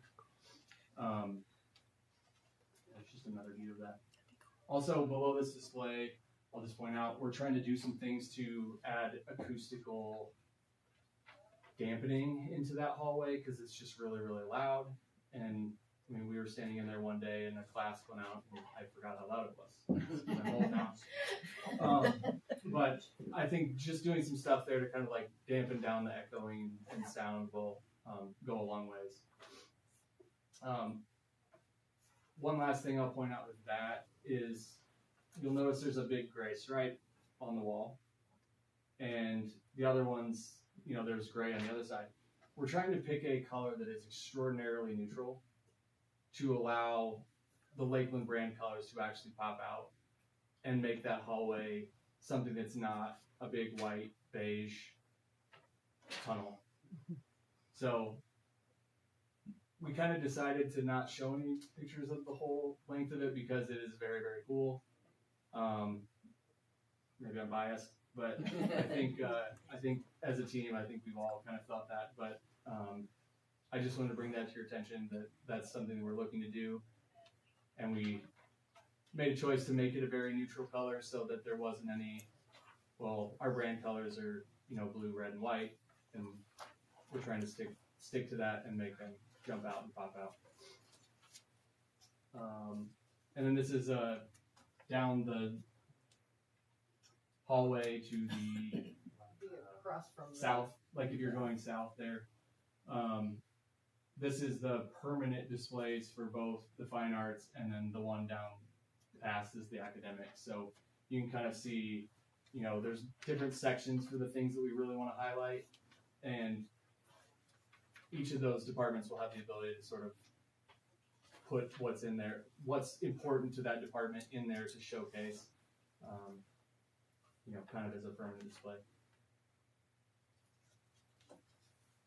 here's just an example of those blown up. And then I kind of talked a little bit about, you can keep going to the next one. Kind of talked a little bit about this, but I kind of put this in here so you guys can read this. Again, the big thing that we're trying to make happen is get a partner on board with us to make sure that we get things at the right price and to help us fine tune it so that we can really maximize what we're trying to do. I will say that the construction manager at risk is new in the public realm as of 2016. It's been used for years and years and years. It's just the public realm has always been design, bid, build. That's, especially in Indiana, that's how it's been done. I live in Michigan, and it's like, it was probably 10 years before that it was allowed to be in. And the reason why that it came in was because they were trying to really big projects. School corporations were just like, I can't fund this extra 10% that, you know, ends up being $20 million to do this construction project that's in the middle. So it helps you, they have to give a guaranteed maximum price before you start construction. And so the other nice part is we don't have to pick the lowest bid. We can pick the lowest bid, but it's a qualifications-based thing so that we can look and say, you know, here's how we want to evaluate this. And one of the things that we're looking to evaluate is like their strategy on using local contractors and how do you plan on doing that. Because again, a lot of the things that we have here are skills that we have in the community that, you know, shouldn't be out of Fort Wayne or, you know, further than that, really. Like that's kind of the radius that we want to get to. So everything I see, everything can be done here locally. Yeah. Very easily. So Kyle, that cost, wasn't included in the initial amount given to us? Which part? This person that we want to hire. Can you go up one? It was given it was given an initial cost because you're gonna have a contractor anyway. Okay. They're gonna have probably a little more like pre-construction services, which is gonna be part of what the RFP they're gonna submit. Like, this is how much we're gonna charge per hour to do pre-construction, or if it's a flat rate, that's gonna be part of it. So there is a little bit more with that, but I think it also comes with the added benefit of saying like, this is how much the project is going to be for sure, while allowing us to kind of like, okay, well now it's over budget. Let's look at this way so that we can still get all the things we want, but you know, by making a little adjustment before it's in the middle of the project. There's probably gonna be some donations too, I would assume, with people doing locally, doing some of the work, I would guess, maybe. I would hope so. I would think so. I hope so. That was our experience with Yeah. the Yeah. press box, so. Yeah, and just I just want to be like upfront with this. I know when we first talked about this, I was thinking the Hall of Fame would be in the like the $150,000 range. I think the Hall of Fame pieces will be in that range. I was a little shocked. I mean, I did the like estimating, and you can see it there, of going through and saying, okay, I forgot how big that hallway actually is from like a square footage perspective. And you know, I added in some things just to make sure like I was being conservative in that number and not like, oh, you know, it'll be $10,000 to redo that hallway. But that's what kind of jumped out at me. So I think like, you know, because the construction budget I'm estimating is under 300,000, we can invite bids for this CMC process, which, you know, allows us to select, hey, here are contractors we want. I think we have 5 I think so. that we have picked. That I think like run the gamut of, you know, uber local to Fort Wayne and all of that. So any question, questions I know about one of the dwellings, it looked like we have stuff going on, like it's the band hallway or like, right? So how do we plan to, like right now that hallway's not really open during events. Do we plan to start opening those doors? And I mean, cause kinda everyone stays on the Hall of Fame side and not on the older side of the gym. We don't have anything planned for the band hallway. That was kind of like very early on. That's an overflow of like, we just didn't know what we were trying to get from a fine arts perspective. I guess I should leave that little purple block, but Well, it's still the grand hallway and then coming down to the classrooms there on the west side. Yep. So that, yeah, Yeah. cool. Can't wait. Very excited. And for everybody in the room, I mean, this was done, budgeted a while ago. And we're just getting to this point where we can wrap it up and get it done, so. And Derek's gonna make up the difference soon. It's gonna work out really good. that donation you talked about. Yeah, he didn't know it yet. All right. So we need a motion to approve, to seek bids for contractor at risk for the Hall of Fame plaque. Absolutely so moved. All in favor? All right. You're not driving home tonight, right? Just mom's all about It's going to mom. I guess one other question on that is, what's the time frame like from now to getting that person contractor at risk? We're giving them 3 weeks to submit. So like the goal is Friday. We send that out, and then I think and I had it on the schedule. Sorry. Yeah. But I think we're giving them 3 weeks basically. Like 2 is standard. But I just think like in this climate, if you can give people more time, you're gonna get a more like thoughtful response. Yep. Okay. Thanks, guys. So then we would, to the next board meeting, would we bring who that contractor is to them so that or just let them know so they're aware? Is that something they have to approve once we get the bids? I feel like it is. Probably. Yeah. Because there's a max actually of what they can say that their fee is, but they could say it's 5% or 7% or 8%. Like it's probably going to be in the 7 to 9% range of just like the management of that. They're also allowed to self-perform in the same way that like the design bid build allows you to do. You can do like 40% of the project in Indiana. So. Awesome. Well, thank you. All right, we have no unfinished business, so now we'll move forward to public comments. Persons wishing to make the board aware of suggestions, ideas, and/or comments may address the board at this time. Comments which involve personnel or students must be discussed in private. So we do have one public comment tonight. So I think Sherry will have one. Sherry will have one that started in. Yep. Sherry. So I'll let you guys decide who starts. Lauren, go ahead. Lauren's ready. Lauren's ready. Lauren's ready. They've been sitting here patiently. Yes. No, I liked hearing everything else.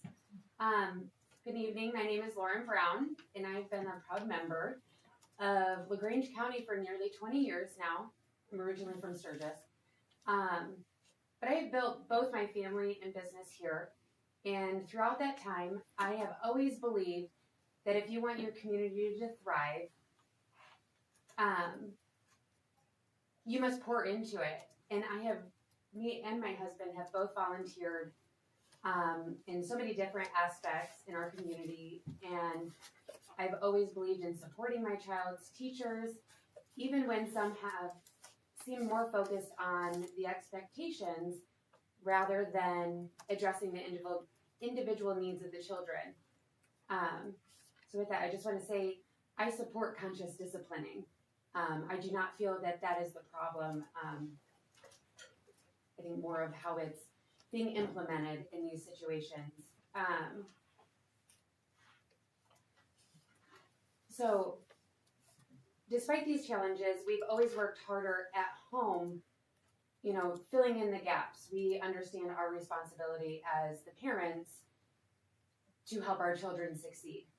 But we're starting to feel that with our first grader right now, we can't even do that because of how it is for her at school, which I have since removed my first grader from Lakeland School Corporation, and I have been homeschooling her, debating on what our next steps will be. And I share this background with you to emphasize that I'm not here to complain, but to express my deep concern for the well-being of not only my child, but in her case, the other 80 students in first grade. And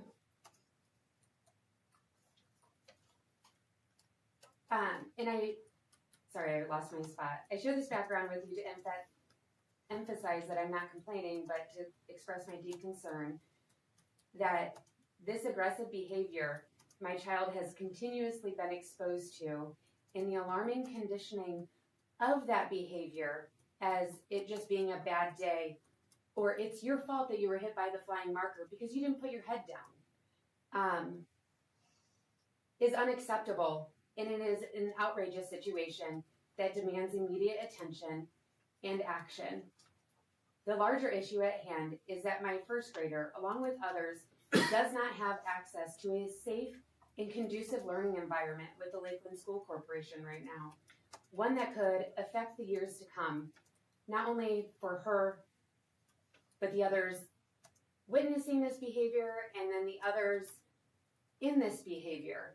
I don't feel like it's being perceived the way that we're intending it to be. I've lost my spot again. While I understand that some children come from difficult homes and lives and need extra love, support, healing, like what the conscious disciplining is trying to do,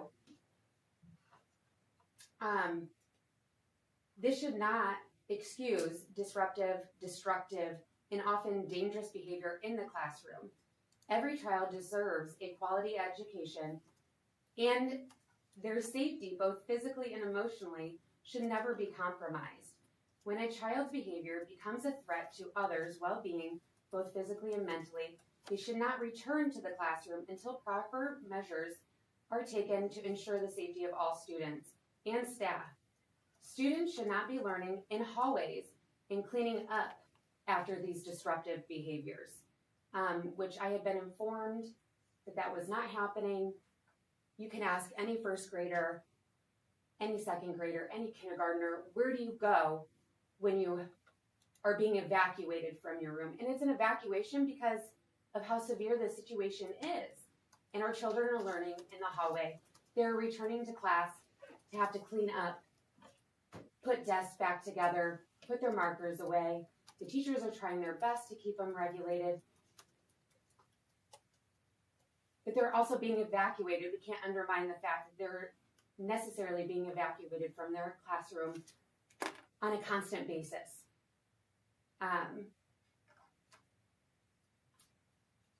Students should not be learning in the hallways and cleaning up after the disruptions. It's essential that we find solutions that not only support these students, but also protect the other children who are trying to learn in a stable and supportive environment.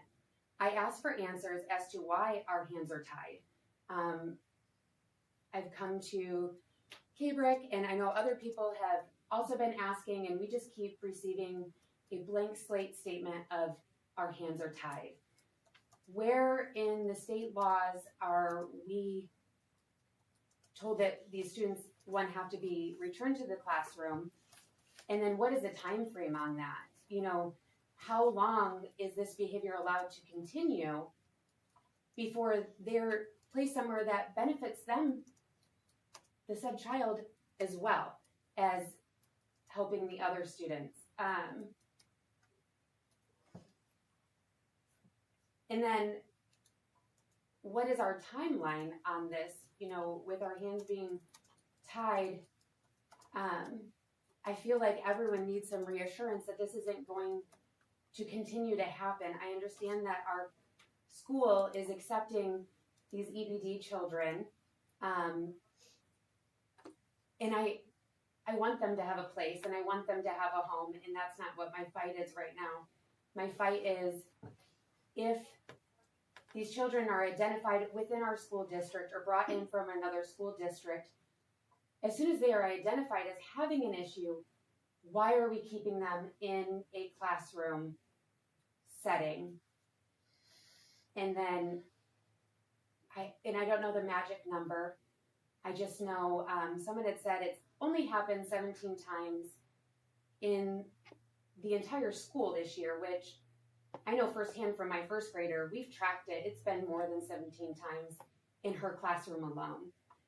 But where are we drawing the line, and where are we going to say we're going to allow this behavior only to continue for so long, again, to benefit the child that's being affected and the other children in the room. Thank you for your time and your attention to this matter, and I hope to continually hear more about it, not just, I hear your concern, I agree with your concern, our hands are tied, and I just don't feel like that's sufficient enough of an answer in not keeping us informed. There are parents, there are teachers that didn't realize how bad it was happening to their counterparts. Second grade teachers don't know how bad it's or what's happening in the first grade. So I'm hoping we can open the doors to communication, letting this out, again, maybe to the parents that don't realize how big of a disruption their child's behavior is. And again, I don't know the answers. I'm not trying to say that I do. I'm hoping for more than what we are receiving right now and more than what we are doing right now. Because I do not feel safe at this time returning my child to school, and like I'm about to cry about it. It's sad, it's hard, and I do believe there are things that we can do to untie our hands. What do you think? What do you think? Tell us some ideas that you have. Under conscious disciplining, teaching a said child that is unregulated how to breathe in that setting is not engaging parasympathetic hormone. It's keeping them in fight or flight. So I don't agree with them staying in the classroom in the first place because it's not benefiting them. Maybe their conscious disciplining is happening in another room, in another location, learning how to breathe, learning how to regulate themselves somewhere else instead of the classroom. So you're advocating for removal immediately of the children that are having some behavioral issues and to be dealt with in a private location. Is that right? That's part of it. And I understand that if the state's tying our hands that the child can't be removed. Well, what are we doing as a school district of drawing a line that this child's behavior is continuing, the parents are no longer participating, and as a school district, we can't continue to subject the other children to this behavior. So if the parents aren't willing to work with us, why are we still working with them?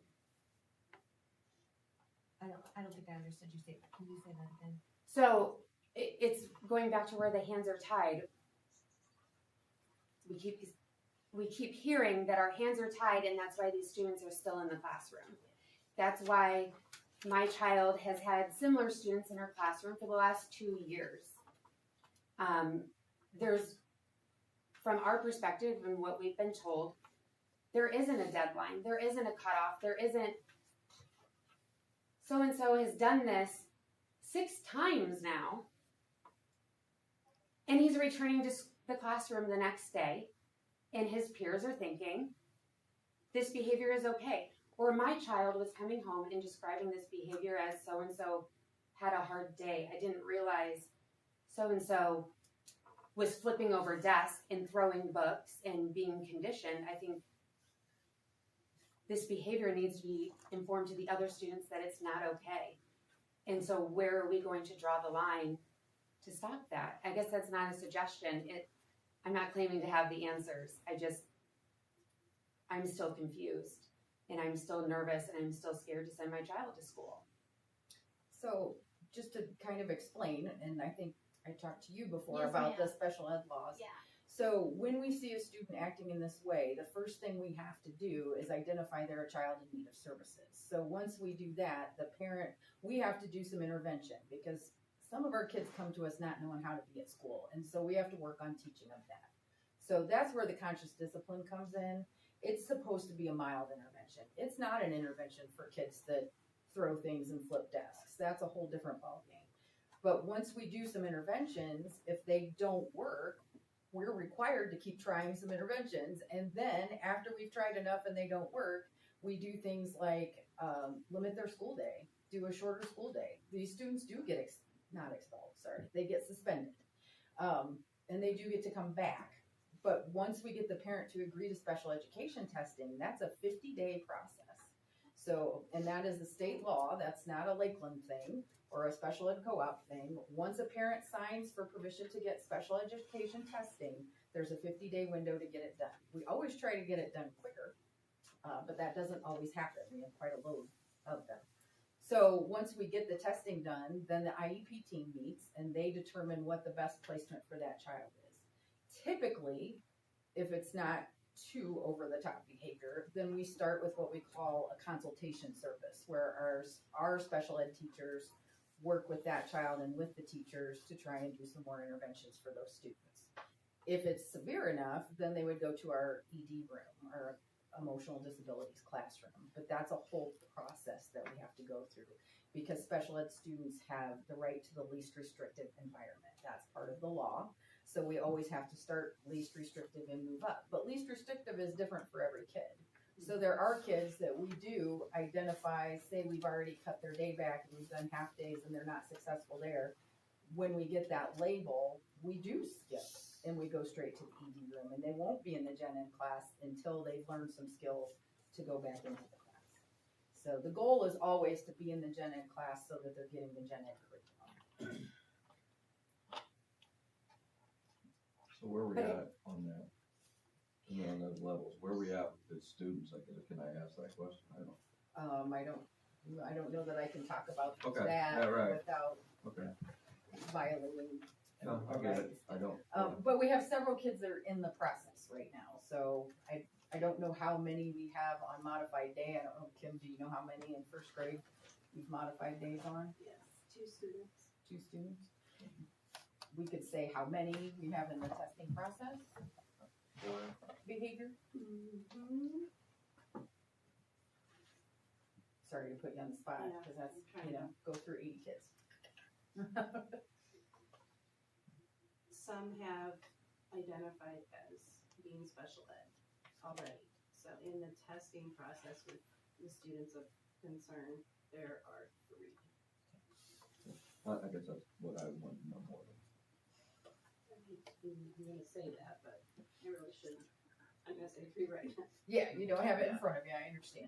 Well, and I guess my other concern then is, are we staffed enough to support the amount of children that are having said issues?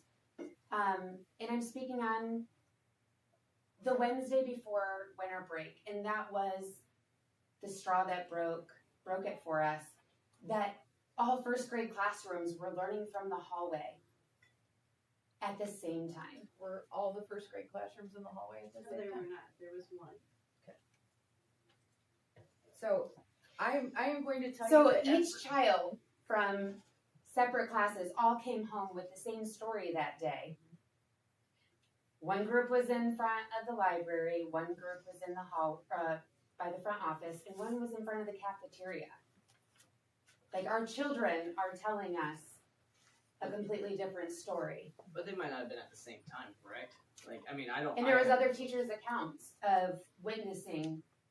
Other teachers, like. Yeah, no. Yeah, we're not gonna do name that. them. No, I don't want you to use names, Yeah. but the point is, The teacher was walking through the hallway and was asked to step aside and protect her children because a student was being removed at that same time. And it all kind of hit her at the same time. She's like, that was strange that there was a classroom down there and there was a classroom down there, and no one was in their rooms at that time. what I'm getting at as a board member, and I told you this privately, we have not heard from any teachers that I'm aware of. I have not heard of, let me speak for myself. I have not heard of from any teachers directly. This is a great forum to come and talk. We're also going to be doing listening tours 2.0 starting next month. We're going to start at the intermediate school, and we're going to have an executive closed session in which teachers from each building are able to come and speak with us about safety concerns, specifically safety from all 3 buildings, right? So that's kind of where we're at proactively in dealing with some of this. But the reason I said what I said was because it would be really, really wonderful if we can all collaborate, because you and I talked, Mhm. you know, outside of this. I know Sue has talked to some people about this issue. I can't speak for the rest of the board if they want to talk about it, but it's something that we are trying to advocate for enough resources, like you're saying, to see where the gaps are. So that's as far, I can't speak for the board, but I'm speaking as a board member. That's kind of where we're at with being proactive about it. And unfortunately, it can't be an overnight fix. In a lot of ways, our hands are tied with what we can do besides these steps that we're taking to collaborate and increase communication. Because when I'm hearing that teachers are not aware, or they're talking to outside community members or whatnot about things that are going on an internal basis, that's not helping us improve at the building level where it needs to improve at. And when you had asked me, why were they talking to you instead of the proper channels? And I was kind of stunned by that. And I was like, I don't know, because they felt comfortable with me. But then I do think that speaks volumes to our teachers' level of feeling safe to share these concerns and not being considered by, I don't know, their peers or superiorities as incapable of handling their classroom, when it's, to me, becoming an unachievable task to be able to provide for everyone while also managing these high need multiple children in their classroom. I don't expect as a parent for them to be able to achieve these goals, the test scores and everything that they're required to do, while also managing this erratic behavior.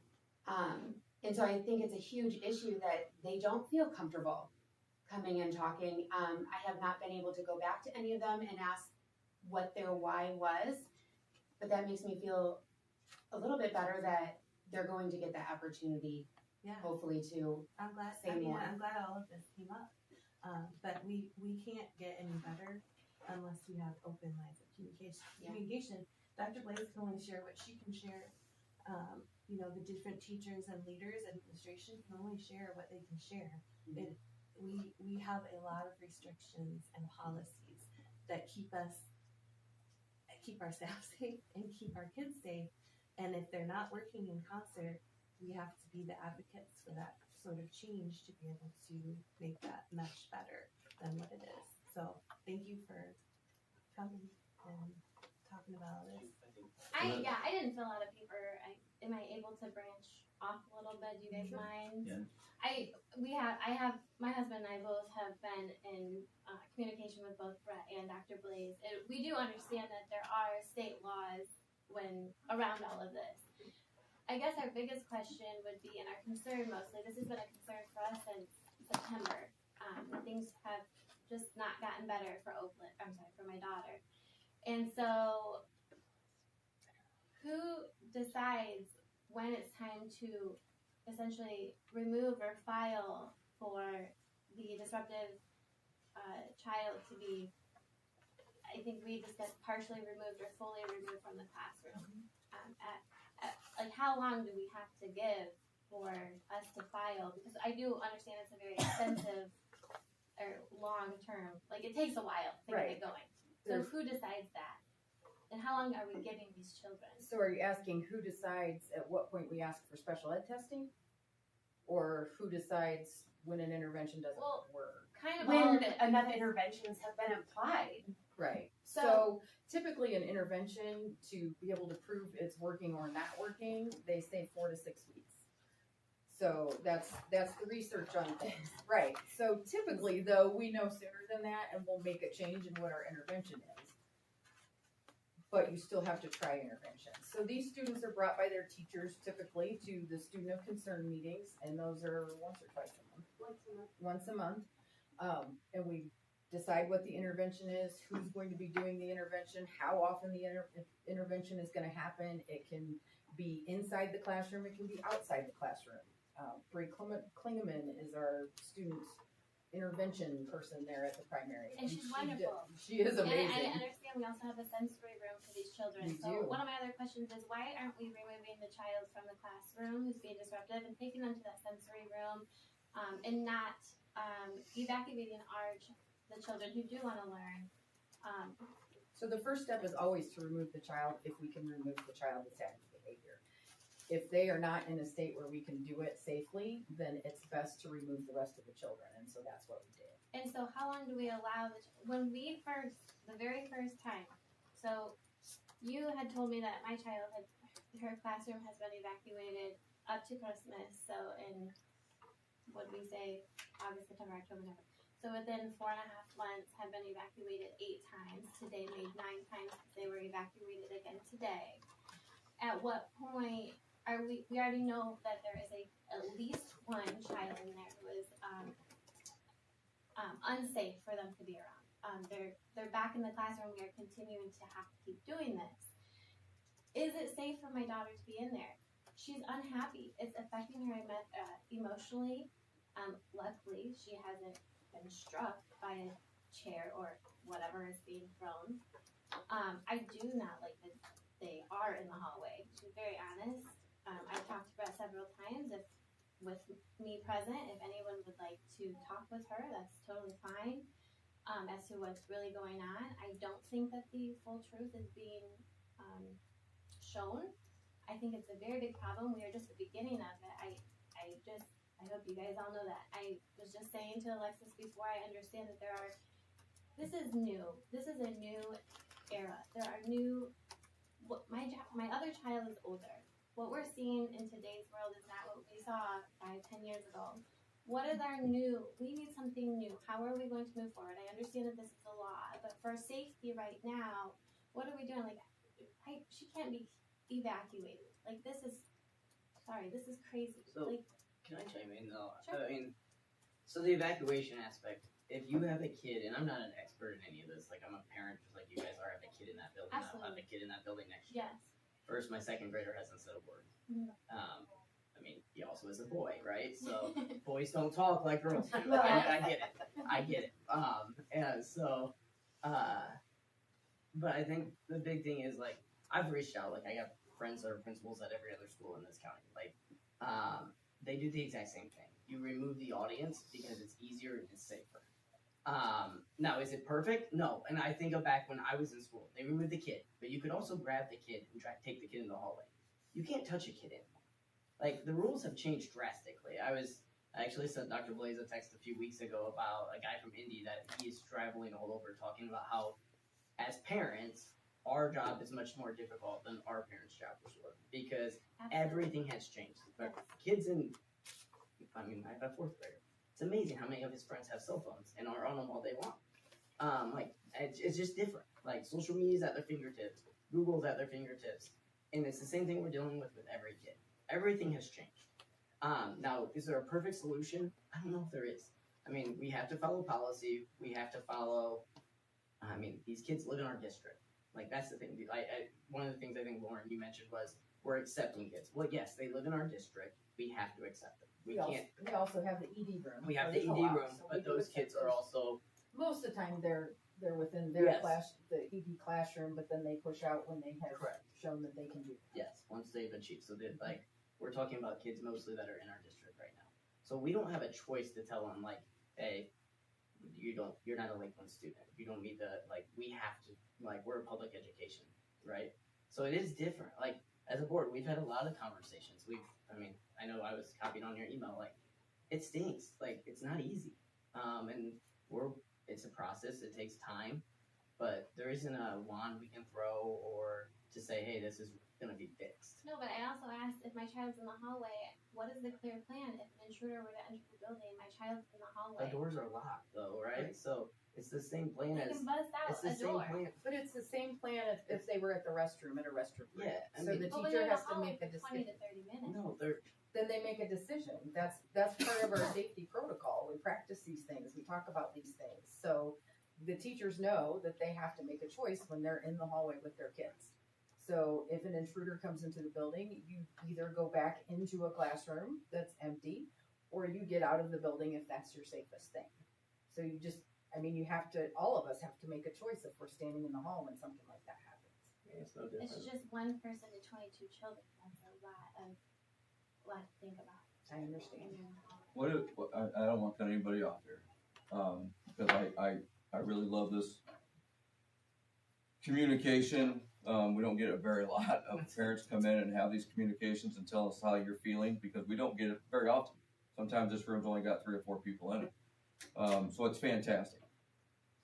I don't think we're going to solve the world's problems tonight. But I will say, like Kara said, this is one big step. You know, I'm afraid my son's a freshman. I'm afraid anything can happen there. I understand how you feel completely, the safety right now, but I think we need to take the big step and to have the communication with the staff. Nobody's reached out to me about this personally. I've been hearing things. So this is first big input. So I think what we need to do as a group is try to figure out, number one, what we're going to do starting in March. That's not going to answer your question and your safety tomorrow. But I think the open communication with Dr. Blaze and the administrators is the big thing. Keep this conversation going. But let us, because I don't have any power. Unless I was all of us sitting here, then we have a little bit of power. But with policy, budget, and Dr. Blaze at this point. So I want to hear more of this, but I think we also need to absorb on the other side. We need the feedback from the staff or the teachers as well. One more thing I would like to add in as we all go home tonight is when I'm in a situation that is like unbearable, I can't see the end of it. This is ridiculous. How come nobody can see what I'm saying? This is causing me harm. It's causing a loved one harm. I also then try to put myself in the situation of, okay, if this was my kid that is going to school and having these outbursts or is unable to emotionally regulate, how do I want my child in that situation to be handled? How do I want them cared for? Because I still love them unconditionally, and we're hoping that these I have parents do. absolutely thought about that You as know, well. I do agree with us giving them the most opportunity to remain in the classroom. I'm all for that, but you know, at what point, that's why I asked, at what point do we say it's not fair to that child as well, to when maybe they need more love, maybe they need more attention, maybe they need more one-on-one education. At what point do we go, you know what, this child is not okay with 22 other students? Everybody would benefit from a different placement. And I just wanted to comment on something that both of you had said. This is happening in other schools, but other schools have found a line. And that's where I am confused.